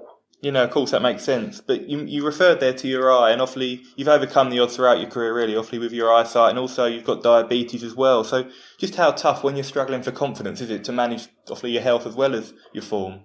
I mean, to be honest, form and confidence is a thing that go hand in hand anyway. But it doesn't really differ when you've got a medical condition, whether you're in form or not. That doesn't really alter, you know. But it's tough, of course it is. But you know, you just got to get on with life, and you know, whatever it throws at you, you've got to deal with it the best way you can, and just perform to the best of your ability, rather than using it as a reason for lack of form or whatever. Because, like I say, that doesn't change. You know, your daily health doesn't change if you're playing good darts or not. No, of course, but you're still relatively young in darting terms, aren't you? You're only 42 years old. We've seen a lot of players who've lost their tour card come back onto the PDC tour and kind of return to their best. So you must be confident of doing the same thing. Certainly, yeah. I mean, if I didn't feel that I could do it anymore, then I wouldn't bother at all. You know, I'd just say, well, I've had a good 10, 12 years at it, and that'll be that. But you know, I don't know what at this moment in time, I don't know what direction the future's going to be, but like I say, for this year, there's going to be no PDC for me. There's going to be a couple of Challenge Tour events when dates allow, but I'm not really going to focus on anything more than just keep playing to earn a living and keep darts as my job for as long as possible, certainly for the remainder of this year anyway. And I saw you put a tweet out a couple of weeks ago, Jamie, suggesting that you may compete in some soft tip events in Asia. Is that something you're looking at? Well, I saw the dates got released for it, and I was checking through my own personal calendar, my own diary, and I saw that because I think there's only like 5 events, because I think they're out in Asia, and I think there's one in France. And, so again, it was just a possibility that I may look at it. I haven't played a lot of soft tip before, but it's something that I can sort of probably adapt to pretty quickly, because I've got my own range of darts in soft tip, so it's not like I've got to get used to a brand new set of darts or anything like that. I know they have to be slightly lighter and the game's slightly different, but it's, there'll be nothing holding me back from certainly giving it a go. As to now, because obviously, like I say, darts is a results-based business, really. Having a good start in Scotland last week, I'm going to do a couple more BDO events as dates allow, and we'll see, because I think, depending on how they go, I think a couple of BDO events do interfere with with some of the soft tip dates. Yeah. So it depends on how it maps out to determine which way I go. If I don't do very well in the next few BDO events, I might sort of put it on the back burner and look at the soft tip, or it's just a case of waiting and seeing what's best at the time. And I mentioned obviously at the top of the interview that you're a 7-time PDC ranking winner. You've had a lot of success throughout your career, but if you had to pinpoint one moment, what would it be? The most successful, the best moment of your career so far? Best moment? Ooh. I think I would have to say when I won the double header. Yeah, back to back. Because there's only like 11 different players that's done it. I know Phil did it numerous times. Michael's done it numerous times. But when you look at the other players that have done it, the likes of Gary, Adrian Lewis, Robert Thornton's done it a couple of times, I think. And I think as well, yeah. Barney's done it, yeah. The recent one, Rutachki, he didn't even have a talk. Yeah, that's correct, yeah. And there's a couple of others that I've not even mentioned there. Merv King did it once, I think. So, there's a lot of quality players there that have done it. So to be in that same ilk, even though it's only over a short-term thing, still doing it in one weekend is pretty special. Certainly with the, the sort of the physical drain, and the mental drain that you get from playing all day, because, mentally it can be quite tough. But to do that all in one weekend has to be the best part of my career so far. I have to say that. It's a brilliant achievement, that's for sure. But 5 years ago, Jamie, just finally, you launched the Jamie Caven Darts Academy. Yeah. And I think that's under the umbrella now, the JDC. So I know you still do a lot of work with that. So just how rewarding is that to be able to kind of, give back? It's been going, like you say, for 5 years. And, it's gone from strength to strength from the start, really, to be honest. We did a launch day, we had the local papers down and the local news, and we had 20-odd kids turn up. A couple of them were only there just for the launch, but then, we're 5 years down the line, and, a couple of the kids that we've got are doing the JDC Tour regular, doing very well. Henry Coates, I have to mention him, he's doing fantastically well. Playing full county darts for Derbyshire. He played in the A-team in the last game, won with almost a 27 dart average. Very good. Is he 12 years old? Am I right in saying that? Yeah. Yeah, he's only 12. He's sponsored by Unicorn, certainly for the year. The rewards are there for anybody that puts the time in. There's no, there's no age limit or anything like that, because it's just you v the board, really. Never mind the opponent. Everyone's standing the same distance, the same height of the board, and it's there for anybody, men, ladies, kids. Whoever want to play it, anybody can succeed. And it's good to see that, like you say, it's good to see that some of the youths are benefiting from the academy being there for them. And again, for us, it's just a rewarding thing to see them do well. That's brilliant stuff, Jamie. Many thanks for your time, Jamie. Really appreciate it. And all the best for the rest of the year, whatever that may be. Cheers. Thanks very much. Thanks, Jamie. Take care. Bye-bye. Thank you. Bye. Josh's Dartistry. Josh's Dartistry. Josh's Dartistry. Josh's Dartistry. There we go then. Josh, great insight from Jamie there. Touched on a number of subjects. I found his what he was saying quite interesting about he's going to look at playing some more BDO tournaments and just kind of feel his way through really and see how he gets on with it. I mean, yeah, obviously Jamie's been in the established part of the PDC circuit now for over a decade, obviously winning a lot of PDC Pro Tour events. So it's kind of unknown territory for him. I think, as he said, he wasn't definitively planning to go down the Andy Hamilton Wes Newton route and competing in all BDO events, but he's done really well at the Scottish Open, opened a potential few avenues for him. Also maybe competing on the soft tip circuit, as he said, if his diary allows. So yeah, obviously wish Jamie all the best for 2019. Yeah, he's a very talented player. We've seen that over the years from Jamie, and it is a shame that he suffers with these eye issues, Josh. I mean, he's had to overcome the odds throughout his career. Obviously, he's got diabetes, one of a number of players who suffers with that. Also his eyes as well. I mean, to perform at the highest level when you're blind in one eye, it's an incredible achievement, and he's such a talented player. So yeah, hopefully he's on the mend now, and he's feeling a bit better about his game after the Scottish Open performance, and hopefully we see the best of him. Okay, well, from all of us on the JDP, Jamie, I'd like to thank you for taking the time to come on the line and speak with Josh. It's great to get your insight, and you're always welcome on the JDP, and we wish you well for the rest of 2019. This is Wayne Mardle, and you're listening to Josh's Dartistry. Okay, it's now time for this. Cool, what are the odds? Right then, gents, let's throw it over to our resident odds checker, Mr. Neil Connor. Thank you, John. Okay, as always, odds brought to us by Sporting Bet for this episode. Let's look at the Premier League matches, some of the ones that we touched on a little bit earlier for week 4. So, Luke Humphries, Gerwin Price, Josh. Who do you think will be the favourite there? Price has got to be an overwhelming favourite after his form at the weekend, but Humphries is a better performer on the big stage, but I think Gerwin Price will run out a winner there. So Gerwin Price 5-2 on, Luke Humphries 19-10. So a bit of value there if you did fancy Luke Humphries. The next game, Daryl Gurney versus Rob Cross. This surprises me. Gurney, the outsider, at 11-10. Cross favourite as 25-18 on. So odds against for Daryl Gurney, so it could be worth a punt there. The third game, Mensur Suljovic versus Peter Wright.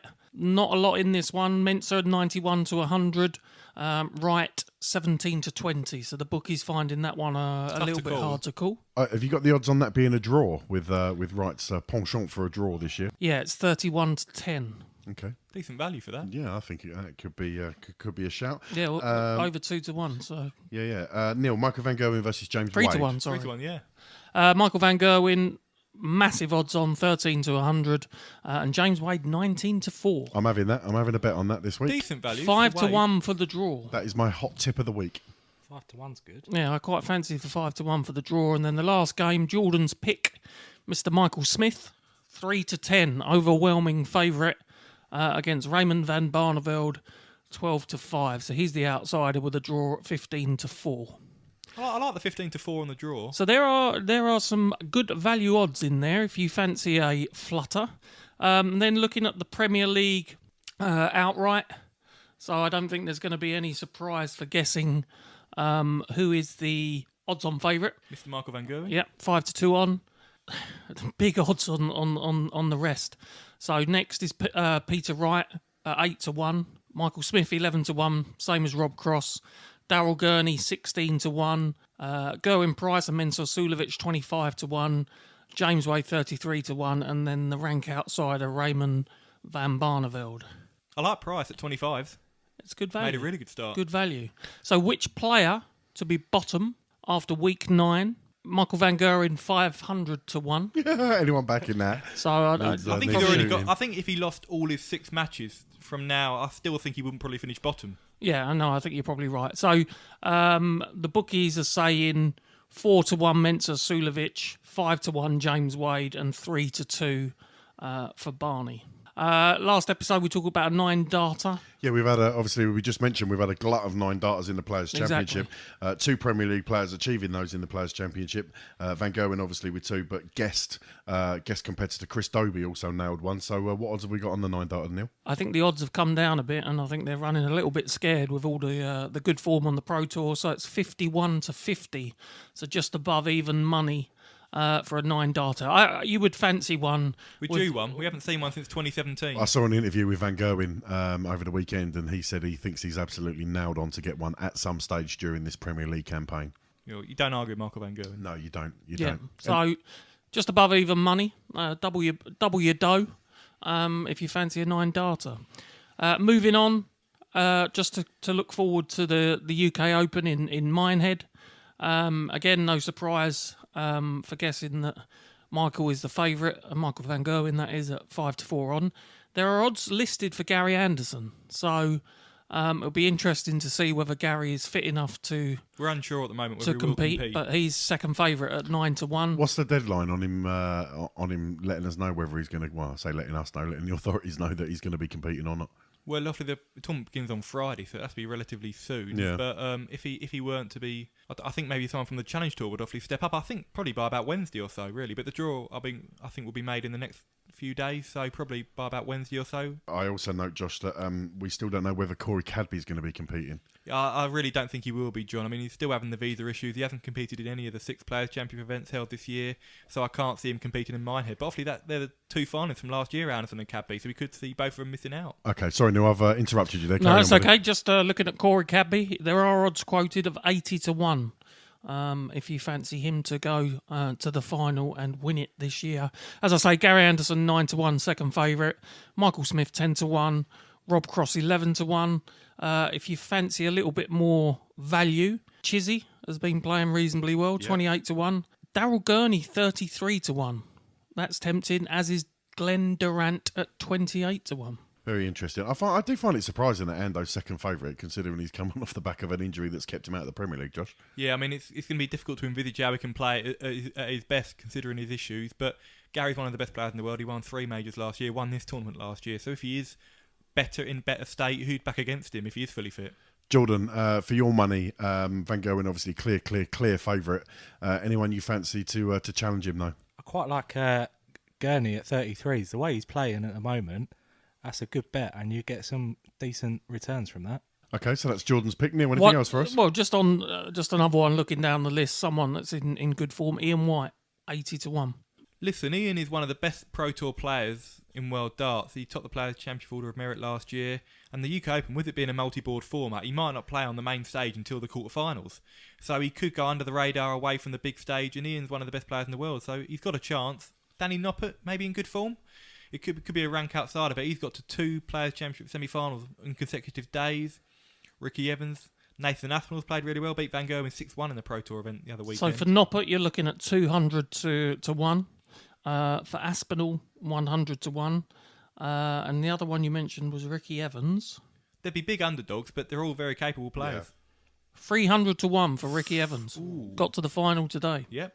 So there's some value out there if you fancy it. So that's it for this episode. Lovely stuff. We're looking forward to that. Josh, Minehead is always one of my favourite darting venues. I've not been personally, but always a good atmosphere when I'm watching the darts coming from Minehead on television. Yeah, like I say, brilliant atmosphere. A lot of the people who go to the UK Open are going for the whole weekend itself. We should do that. We should get tickets and go and stay up there and have a rave up and then go to the darts. I know, a real family sort of feel to the event. It's great, and I love the FA Cup of darts. Obviously, random draws. You could have a Van Gerwen playing Peter Wright in the last 64, for example. You can draw anyone. You always see a few unknown quantities come through and make the latter stages. So, yeah, I love the tournament myself. Okay, well, they are your odds for Night 5 in the Premier League and, of course, the UK Open at the start of March coming from Minehead. If you fancy a bet, hopefully Neil's given you some ideas and we wish you good luck. As ever, do please bet responsibly. And when the fun stops, stop. Cool, what are the odds? Here we go then. It's episode 12 and it's time for Challenge Josh.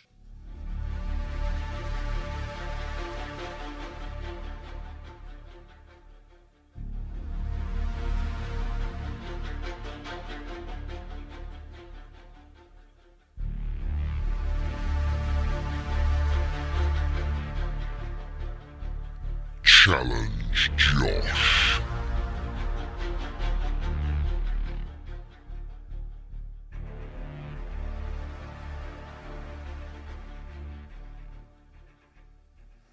Okay, here we go then. Often referred to as the most controversial part of the Josh's Dartistry podcast. Let's throw it over to a resident quizmaster, Mr. Neil Connor. Thank you very much, John, and we will get straight into the action. 15 questions, 15 answers, all about the world number 1 and world champion, Michael van Gerwen. Why not? Jordan, as a guest on the show for episode 12, I would like you to act as scorekeeper, if that's possible. Would that be a job you'd be able to do for us? Yeah, I reckon I can just about manage that. Sometimes it can get a little bit contentious between these two guys. It can get a bit feisty and we have to keep our eyes on them. And the scoring can sometimes be sort of argued over and go a little bit amiss. So you've got to be right on it, mate, all right?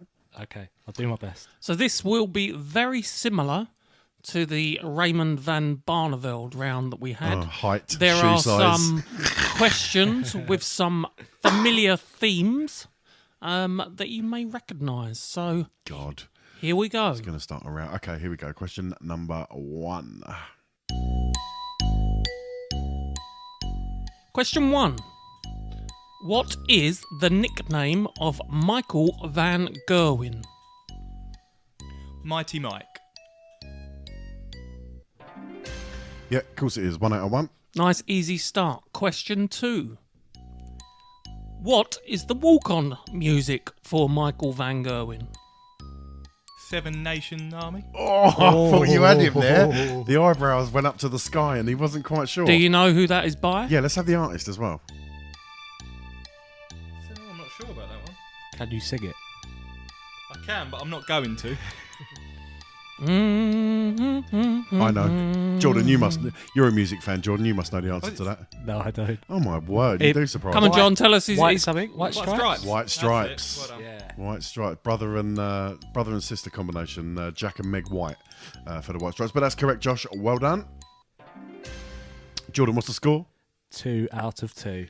Excellent. Neil, let's move on to question number 3, please. Question 3. Who did Michael van Gerwen beat 11-10 in the Premier League final in 2017? Peter Wright.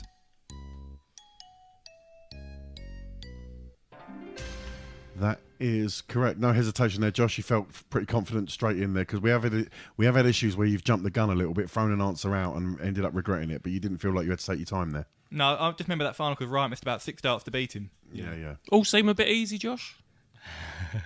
You're looking very smug over there. Yeah. Jordan, I'll make that 3 out of 3. Is that right? Yeah, you are correct. Okay, Neil. If we can move on to question number 4, please. Which make of dart does the world champion use? I think I know this one. Oh God, yes. X-Mac, I think. Say that again. It's hard to pronounce. You know what I mean. What are you saying? X-Max? X-Max. Yeah, I believe. Well, that's what I'm saying. Right, do not turn round. Whatever you do not turn round. However, there's an advert currently on the television for the UK Open, and Van Gerwen is currently standing on the screen with the correct answer written on his shirt. He uses 23 grams XQ Max. Oh. So what are you telling me? Wrong answer. Oh, come on. I'm writing a tick. Josh has got his first answer wrong, ladies and gentlemen. Well, I didn't really get it wrong. How have you got it right? Well, yeah, I knew what the answer was. But you did say I'll it. tell you what, I'll read your mind, shall I? Please don't. You don't want to. No, I think if you could read his mind, I'd probably have to edit it after the show's finished. Josh, incorrect, mate. I'm not going to get involved. I think. Come on, let's move on. That's 3 out of 4. While he's emotionally rattled, let's go. Question 5. Who did he beat in the final of the Windmill World Masters in 2006? Martin Adams. Again, straight in, Neil. He didn't hesitate, did he? Wolfie. Very good answer. Okay, Jordan, what's the score, please, buddy? That is 4 out of 5. 4 out of 5. Okay, let's move on to question number 6. Michael van Gerwen holds the world record for average. What is that average? And who was he playing against when he recorded that average? 123.40 against Michael Smith. In what competition? The Premier League.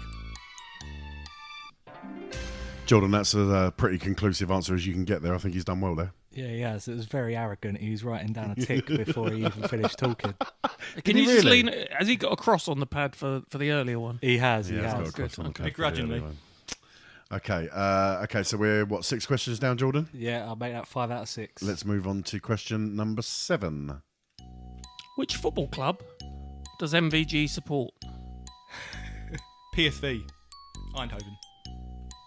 You were waiting for the Eindhoven, weren't you? You were a disgrace. He wasn't going to give it to you unless you completed the full name. So I didn't know he was a PSV Eindhoven fan. That surprised me because Barney supports Den Haag, doesn't he? Yeah, that's right. Yeah. Is that because Van Gerwen is from that region? He's from Boxtel, but I'm not sure where that is in relation to PSV. But I've seen him parading his World Championship trophy at PSV games with a PSV shirt on. Neil, you're our resident European football expert. How are PSV getting on this year? Yeah, not bad. They've got some good young players. Stephen Bergwijn, I think, is one that could be heading for the Premiership. Okay, Jordan, score update, please. 6 out of 7. 6 out of 7. So let's move on, Neil, to question number 8. How many televised 9 darters has MVG had? There is a wince on the face. A look of pain.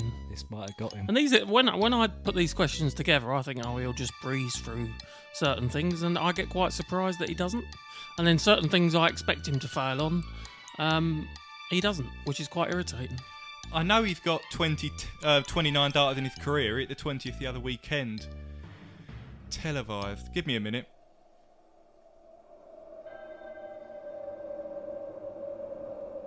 What are you doing right now? What's your thought process? I'm writing down the ones I can remember. 10:15 on a Sunday night, Josh. We have work tomorrow.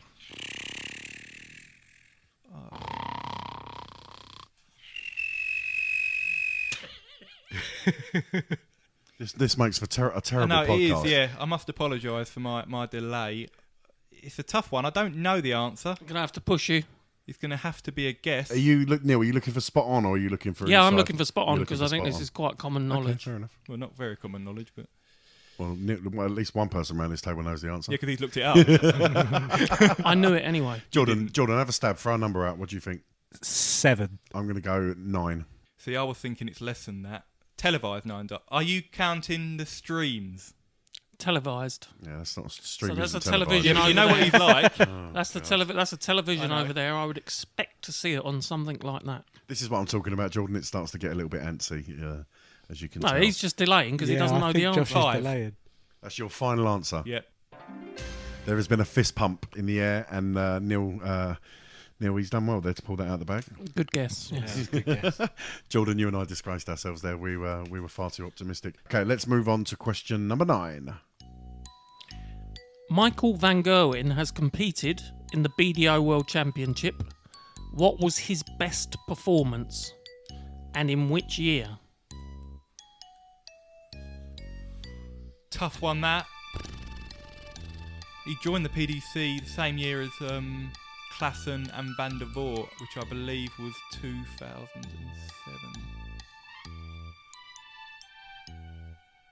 I'm going to guess second round. Could be wrong. And I'm going. So how many people in the second round? Oh, so you've got it as last 62 or 64 or whatever of you. Oh, okay. Oh, hang on, this is going to take some working out. I'm going to guess he got to the last 16. And I'm going to guess... In which year? It's difficult because they... Right. Is this half a point for each question? No, because the thing is, they do like so. He joined the PDC in 2007, but that's when the 2007... The years are confusing me. You know what I mean? Because we've had the 2019 World Championship. If I'm honest. all I know is that the tumbleweed is making its way across the road. That's all I know. What I'm saying, the 2019 World Championship's been held, but Yeah. only in the second month of 2019. That's what I'm thinking of. I've got a headache. Just give me an answer, Josh. 2007 BDO World Championships. That is correct. Well done. And he reached the last 32. Ooh. I'm going to give him that for getting 2007. Sorry, was that an air of generosity from Neil Connor? That's the nicest thing you've ever done for me. You don't know what's coming. Oh, you are getting soft in your old age, mate. I'm telling you. No, don't worry. You are getting soft. Okay, so we've had 9 questions. We are 8 out of 9, Jordan, is that right? Yeah, it is 8 out of 9 now. I feel it's about to go downhill by the look on his not face. yet, but it will. I don't think Neil would have conceded that unless he knew what was coming. Okay, let's, Neil, let's have question number 10. Where was the world champion and PDC number 1, Michael van Gerwen, born? Boxstall. Yeah, straight in. I think we've already answered that, haven't we? That really annoyed me when I heard sorry him about say that. I've peaked too early there. When you started the question, where was Michael van Gerwen, world number 1, blah blah blah. I thought you were going to say where was he last Thursday. I thought it was going to Dublin. Descent. Yeah, true. No, yeah, I've used a bad example there, haven't I? Right, let's move on before I say anything else stupid. Question number 11. When was Michael van Gerwen born? Are you looking for a time as well? Just the date is sufficient. The date. You want the date of his birth? I'll tell you what we'll do. We'll give you the month and the year. Did you get this one right for the Barney question? I was going to say, I bet he got it right for Barney, didn't he? Yeah, he did. I probably did, yeah. You should be prepping for these things. I know he's 29. Josh, just remind us of Barney's birthday. Oh, that's a good question. You've stumped me there. We've had this before, come on. And I got it from his website. I believe Josh's website, that is. It's April 20th, 1967. Only a super fan would know that, ladies and gentlemen.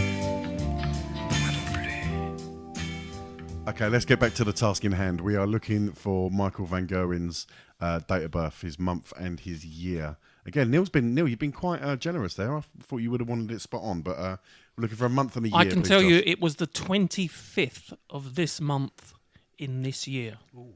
Clues. He's thrown you a bone there, Josh. I think you can rule out December. I don't think his birthday's on Christmas Day. Although he could be the Messiah. I think he's 1989, the year. Could be wrong. The month. August. Wrong. Incorrect. Neil, can you give us the correct answer, please? He was born on the 25th of April, 1989. Oh, agonising. So he got the year right, just the... yeah. Only 5 days after Barney. I didn't know that. That's strange. Just a month wrong. Okay. Do you know, hearing that he was born in 1989, that just makes me feel really old. I thought that when I got the question together. He's 8 years younger than me and quite a few years younger than you, Neil. Yeah, and more world titles than us both. Yeah, I know. That might change one day. You never know. Okay, Jordan, can I have the up-to-date scores, please? That is 9 out of 11. 9 out of 11. Let's move on to question number 12. In which year was Michael van Gerwen awarded the PDC Young Player of the Year award? So last time you wanted to ask me questions about the PDC awards. Here is the retribution. This is revenge time. PDC Young Player of the Year. What do you have to What age do you have to be to get the Young Player of the Year? Well, that's the thing. It's very open because we've seen like Dimitri van der Merwe compete on the development tour, and he's like 24. So there's a lot of waffle tonight. Oh dear, tough one. I'm going to guess 2008. That is incorrect. 2012.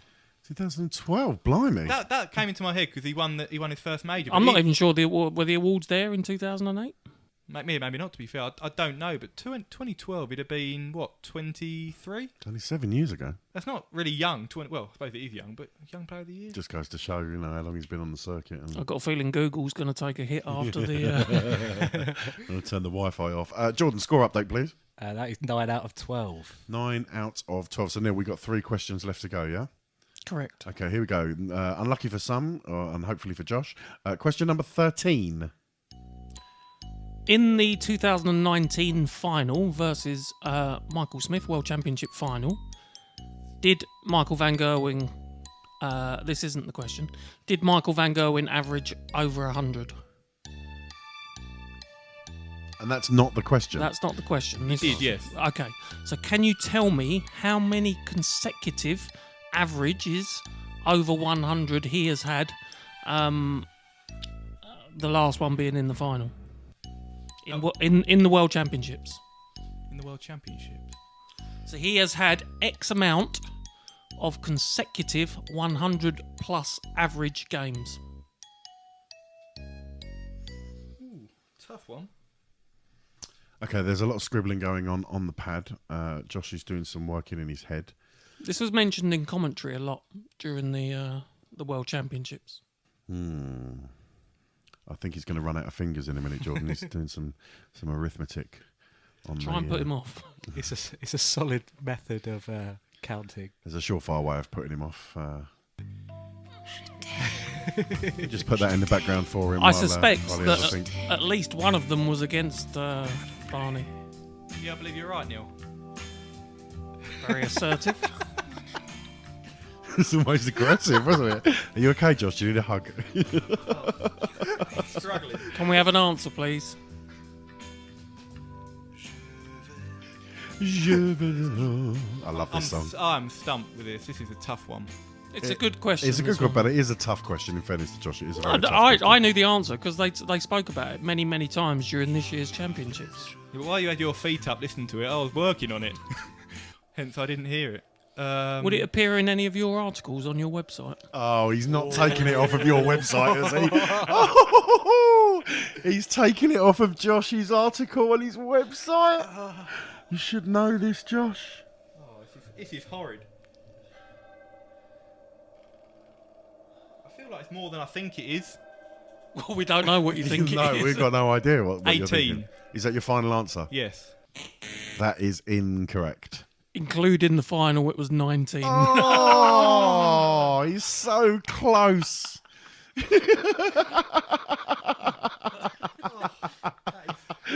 I love Josh. Josh. Okay, Jordan, can we get a score update, please? Well, that's 3 wrong in a row. That's 9 out of 13. 9 out of Still got 13. the shoe size question to come yet. Yeah, and the height and the... I don't think there's been anything that's, Okay, let's move it on. Here we go with question number 14. So, as I said, similar theme to the Van Barneveld questions. What is the name of the biography written by Stephen King? The Stephen King? I suspect not. Not the horror writer.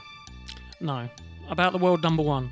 Biography written by Stephen King.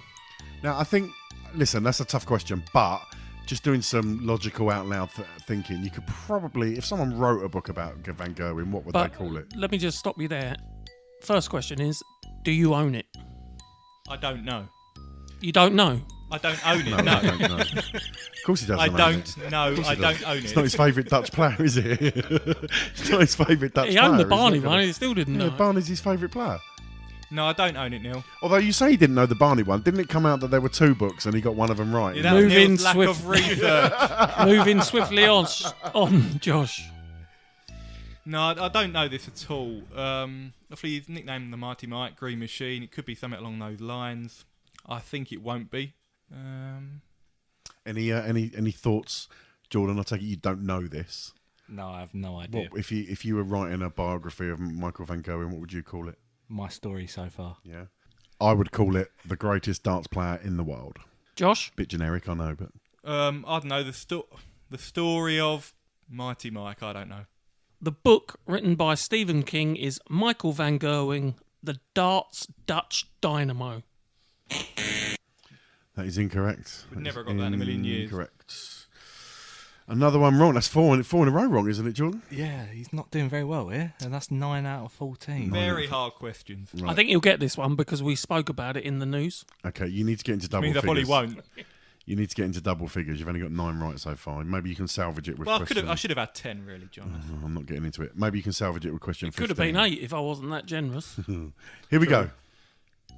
What position was awarded to Michael van Gerwen by the Dutch Order of Chivalry in 2018?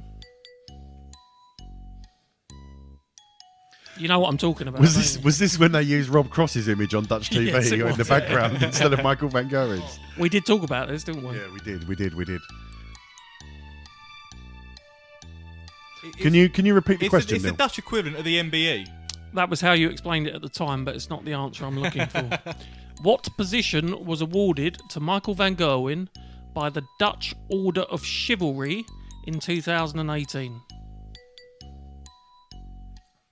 It's knight something, but I can't think of the original term. But yeah, it's the Dutch MBE. Is that your final answer? The Dutch MBE? Well, no. That's what they call it. For goodness sake. Congratulations, you've won the Dutch MBE. Well, it's the Dutch equivalent of the MBE. I must admit, I'm not... Yeah, but we need to know the name of it.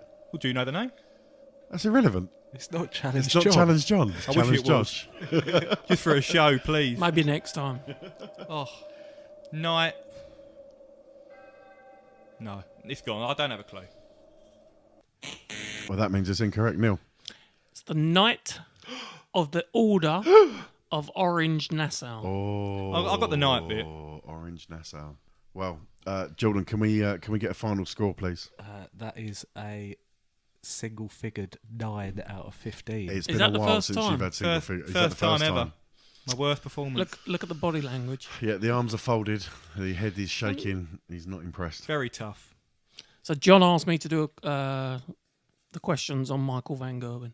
Thank you, I John. thought it'd be good because he's our current world champion. He's our current world number one, and I thought, you've normally got a very good knowledge of Dutch players, Josh, but it seems Yes, that I have, you haven't paid particular attention to the man who's currently lighting up the darts. Well, you focus so much on him, It's only right to give coverage to other players, John. Okay, well, that is the end of Challenge Josh. Things can only get better, Josh. I think next Or episode, worse. there's no way you're going to do as bad as that. And although Neil might have other ideas, so we'll see. Josh, unlucky. Jordan, thank you for being scorekeeper, and Neil, thank you for some Thank you. wonderful questions as ever. And until next time, that's Challenge Josh.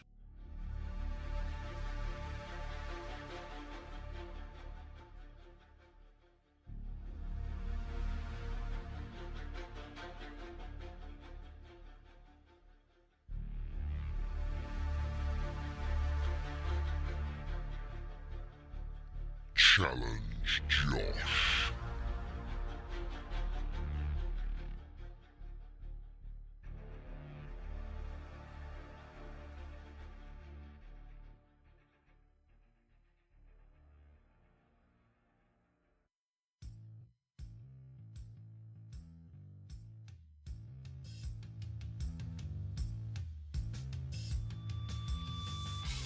You're listening to Josh's Dartistry. Don't forget, you can check us out on Facebook by going to the Josh's Dartistry page. You can follow us on Twitter at Josh's Dartistry, or go to the website www.joshsdartistry.com for all the latest news and insight into the world of darts. You can also leave us a comment or a question via our voicemail box. Just call 07739 738 329 and leave us a message, and we may play it live on air. Now back to the show.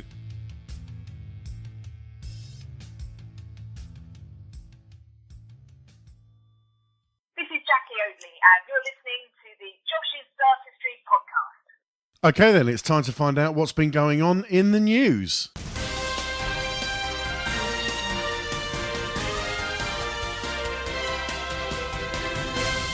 In the news. Right then, Josh, you can kick us off. I believe the first couple of stories we're going to look at regarding the BDO. Yep, busy start to the BDO season in 2019. John, we had the Dutch Open at the start of February, which was won by Richard Veenstra on home soil.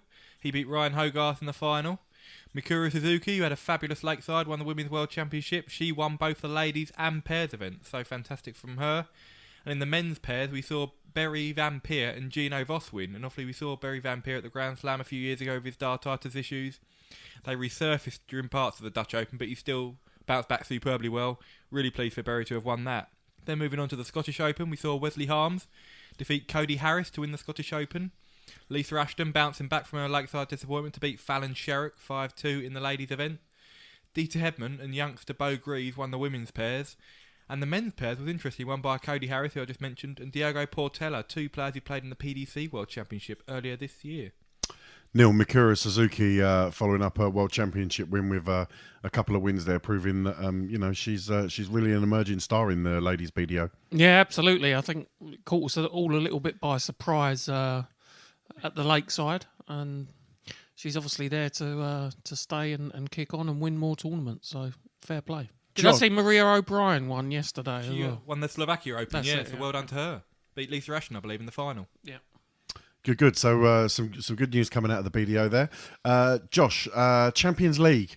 PDC. I believe we've got some breaking news on that as well. Yes, it's going to be the third staging of the Champions League of Darts this year, John. We saw the inaugural staging was, I think the fourth actually. We saw the inaugural staging was in Cardiff Motorpoint Arena. Last year was held in Brighton, and this year it will be held in Leicester, at the Morningside Arena. Is it a tournament that is going to be moved around venue, or has it had to be moved venue each time because of unavailability or issues with the venue? It's a different venue every time. Is it? It had been, like I say, it was Cardiff first, then it was Brighton last year, and then Leicester. I think they're just viewing it as an opportunity to try and go to different venues or areas within the UK. And also, Paddy Power are going to sponsor the event for the second year in succession. And if there's a 9-darter in the event, there'll be £100,000 split between all those attending the matches. So imagine the crowd; they'd go wild if there's a 9-darter. Well, that's a reason for getting a ticket and getting yourself down there. How many does the venue hold? Do we know? I'm not too sure. I think it'll be about 2,000 or 3,000. So I'm not sure. So if we're dividing that up by the £100,000, I mean, what do you reckon if it happens? What's it worth to each person? Maybe 50 quid. 50. It depends. I don't know. I'm speculating on the venue. I don't know how much it holds really. I think it'll 50 quid each. If we're talking 2,000 people. 100 grand. It might be more. 50, I don't know. 50 quid each. Yeah, 50. It's not a lot, is it? That's not worth it. Is that me being ungrateful? Well, I think, listen, it'll pay for your beer money if you're attending the game, wouldn't it? It'll pay for your ticket, John. Paddy Power. You notice he said pay for your ticket. Yeah, I know. I did notice that. I'm not coming in as his official photographer, obviously. Paddy Power, they like a gimmick, don't they, Neil? They sort of throw these things out every now and then. Yeah, I think they're... a bit like their current advert that they're running with Rodri Giggs. Rodri Giggs, yeah. So I think gambling humour in terms of TV commercials and social media is very good, and we do see some funny things. And I think Paddy Power were one of the instigators of that. So very good. Okay, let's move on. Josh, I believe you got some sad news to bring us now. Yeah, unfortunately, John, Scottish international Peter Johnston passed away at the age of 57 on Thursday. Former BDO World Championship quarter-finalist, so thoughts of his family at this sad time. Yeah, everyone around the table sends their regards to his family, and we wish you all the best. Euro Tour qualifiers held in Barnsley, Josh. Yep, as we mentioned earlier on the podcast, the first two European Tour events will be held in March in Leverkusen and Hildesheim. We had the two qualifying events back-to-back. We had two UK qualifiers, two European qualifiers. There were 6 players throughout who secured the double, if you like, qualify for both events, and they were Dimitri van den Berg, Mervyn King, Steve Beaton, Josh Payne, Scott Taylor and Martin Atkins.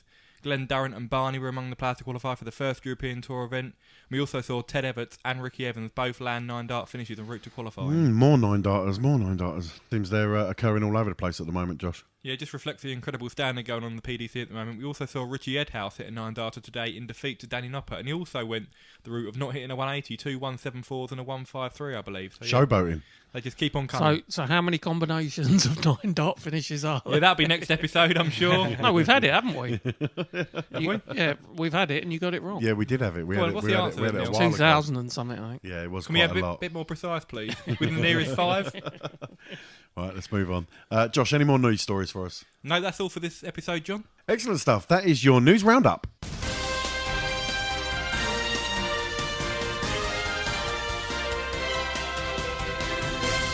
In the news.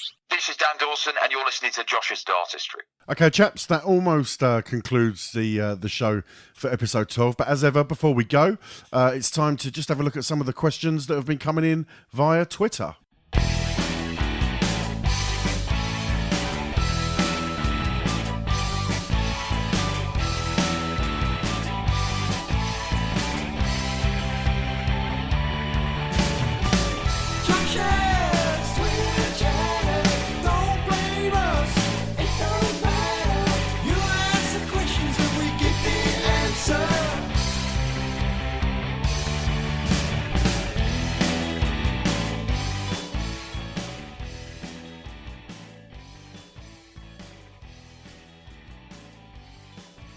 Right then, chaps, let's dig into social media and have a look at some of the questions that have been coming in. I'm going to start with a question that came in from a friend of the show, Helen. Helen was the one, incidentally, who asked for a long show. Helen asks, with the phenomenal standard in the PDC now, Neil, I'm going to throw this over to you. With the phenomenal standard in the PDC now, will we see lots more first-time tournament winners over the next year or two, or will the top few continue to dominate? I think there'll always be a core of players that win a lot of tournaments.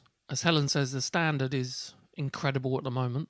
The number of 9 darters that we've talked about on this show already is evidence of that. And if you look at the players that have scored the 9 darters, that's not concentrated around the same people. I think Van Gerwen is one that's had a couple. Is he? Anyone else had more than one? No, I don't believe so. I think it's just Van Gerwen, yeah. So I can see new winners for certain. I think it will be a case of who can stop Van Gerwen, and that might come from a wider range of players than it has done over the past few years. Somebody could knock Van Gerwen out in the early rounds and not necessarily go on to win it and leave the field open for a young up and coming person to nick a title. Yeah, it could happen. But as I say, I think there's more potential contenders who can compete at a high level. And if he can be taken out of the equation, then yes, I think we'll get more new winners. Josh, any names on your lips in terms of new winners potentially for this year? It's a difficult one, John, because, the standard now, as we mentioned, is superb. I believe the Pro Tour events are the best chance of seeing new winners. I think the major TV events, we're going to see the usual suspects, people like Van Gerwen, Anderson, if he's back fit, Smith and Cross. I think they're going to be... Michael Smith won. He hasn't won a major TV title before. He won the Shanghai Masters, but in terms of a TV major, I think he'd be the next one on my list. In terms of first-time Pro Tour winners, maybe Dimitri Van den Berg reached his first final last weekend. Nathan Aspinall won a Pro Tour last year. Chris Dobey, perhaps. He's got to 2 finals now. He's playing really well. I think the youngsters could have a real shot winning the Pro Tour this year. Michael Smith's the obvious one, but you mentioned Van den Berg there. Van den Berg seems like his name's been out there now for quite a while. He's, although he's still a youngster, he's not a newcomer to the sport anymore. It would be nice to see him, step up and take a title. Definitely, we've seen him win back-to-back World Youth titles, so the pedigree's there, the ability's there. He's reached the Grand Slam quarterfinals, hit a 9-darter en route last year, reached the World Championships quarterfinals. The problem is he often performs so poorly on the floor over the last few years. He hasn't qualified for tournaments like the World Match Play or the World Grand Prix. But now his floor form is improving. He should qualify for more of these majors. It gives him more of a shot of winning. Jordan, Michael Smith, clear talent, clear ability. You don't get to a world final without being a good player. Do you think 2019 could be his year? Yeah, I think he just needs to get that first one out of the way. Once he's got that first one out of the way, I think they'll start flooding in. I think he'll be the one to challenge Van Gerwen in the next few years. Okay, let's move on. At PDC Fan 180 wants to know our opinion on the contenders so far. We've had a little chat, obviously, about the Premier League for the 3 nights that we've had so far. Josh, a general opinion on how the contenders have fared? I think they've done very well so far. Chris Dobey, I think, being the highlight. Yeah. Performed really well. Was unlucky not to beat Mensa Silovic. Glenn Durrant performed really well. Averaged 99. Just missed a few key doubles. Steve Lennon... He wilted a little bit against Peter Wright, was 3-0 up, kind of threw it away, but then came back well. You have to remember he's world number 38. He's not in the world top 32, but he's an emerging player. I think they've done well so far, and I just hope it continues, because obviously we don't want to see the contenders get overawed and thrashed every week, and I don't think we will. I think they're going to continue to rise to the challenge. Jordan, standout performance from Dobey, Durrant or Lennon so far in your opinion? I think it has to be Dobey for the way he raced into a 5-1 lead. I think it's interesting that both him and Lennon in their hometowns both raced to an early lead. I think the crowd brought the best out of them, and then they got a bit jittery near the end. But I think Dobey, he put in a class performance, and he's been the best so far. Neil, what do you think Glenn Durrant will take from his appearance in the Premier League? Big stage experience. I know he's had it before when he's appeared at the Grand Slam, and obviously he's used to competing in the biggest of the BDO events as well. But I think with him, it was just about making himself feel comfortable in his new environment, and we've seen him compete reasonably well on the stage in the Premier League and pick up a Pro Tour win already. So I think he's here to stay, and I think he's going to do well. Josh, I believe you've got another couple of questions that have come in via Twitter.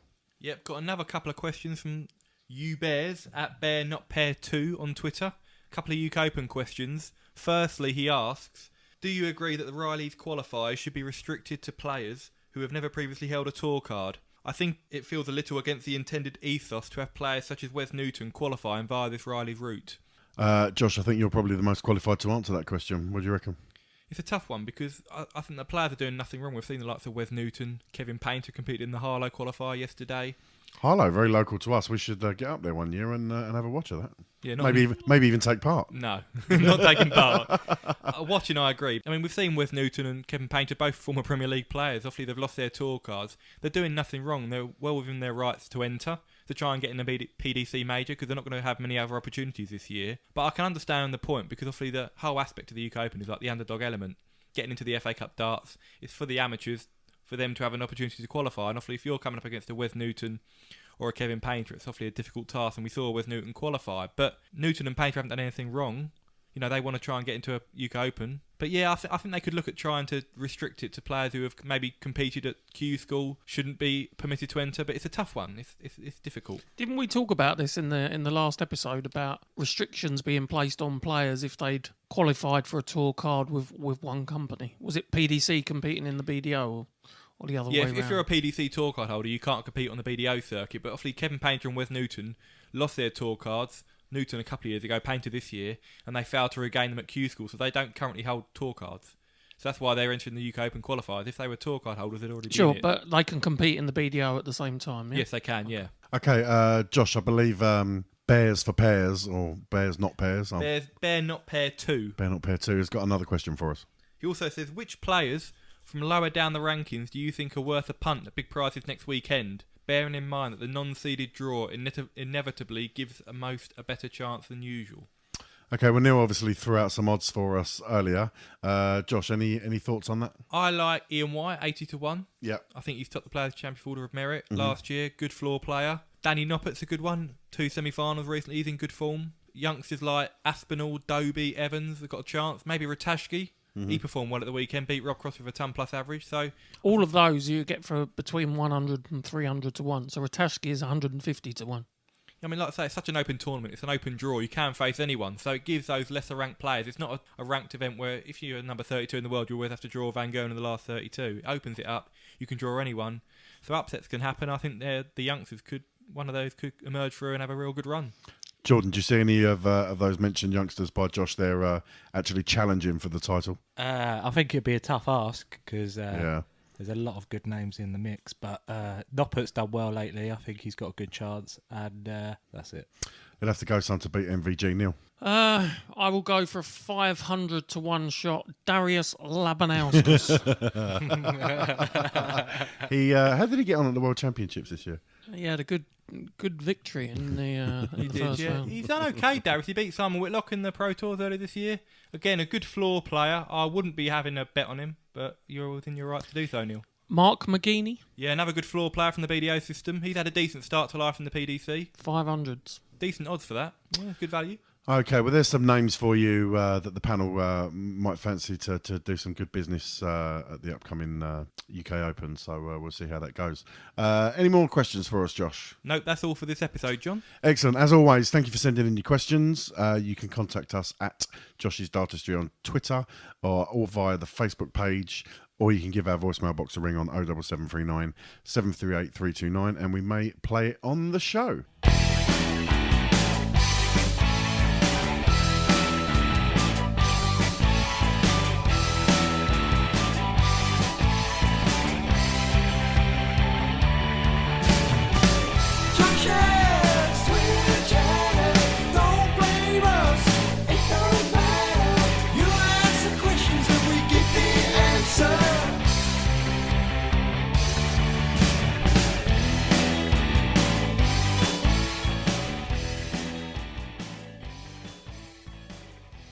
Right then, chaps, that brings us to the end of the show.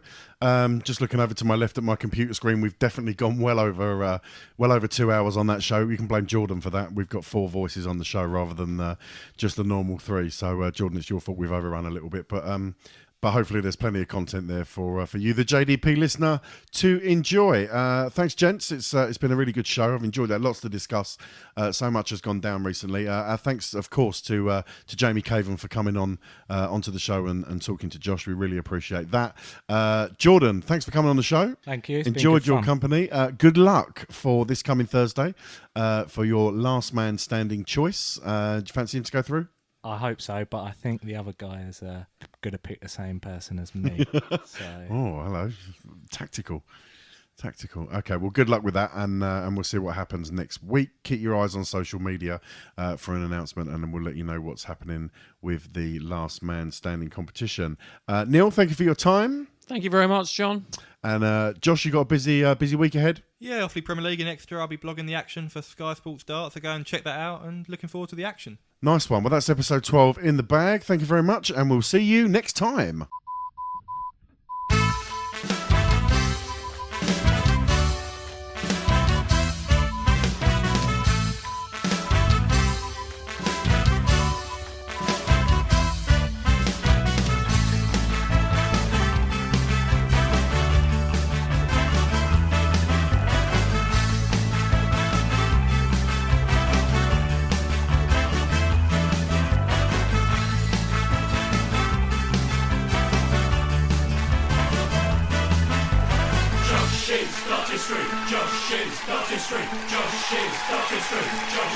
Dartistry.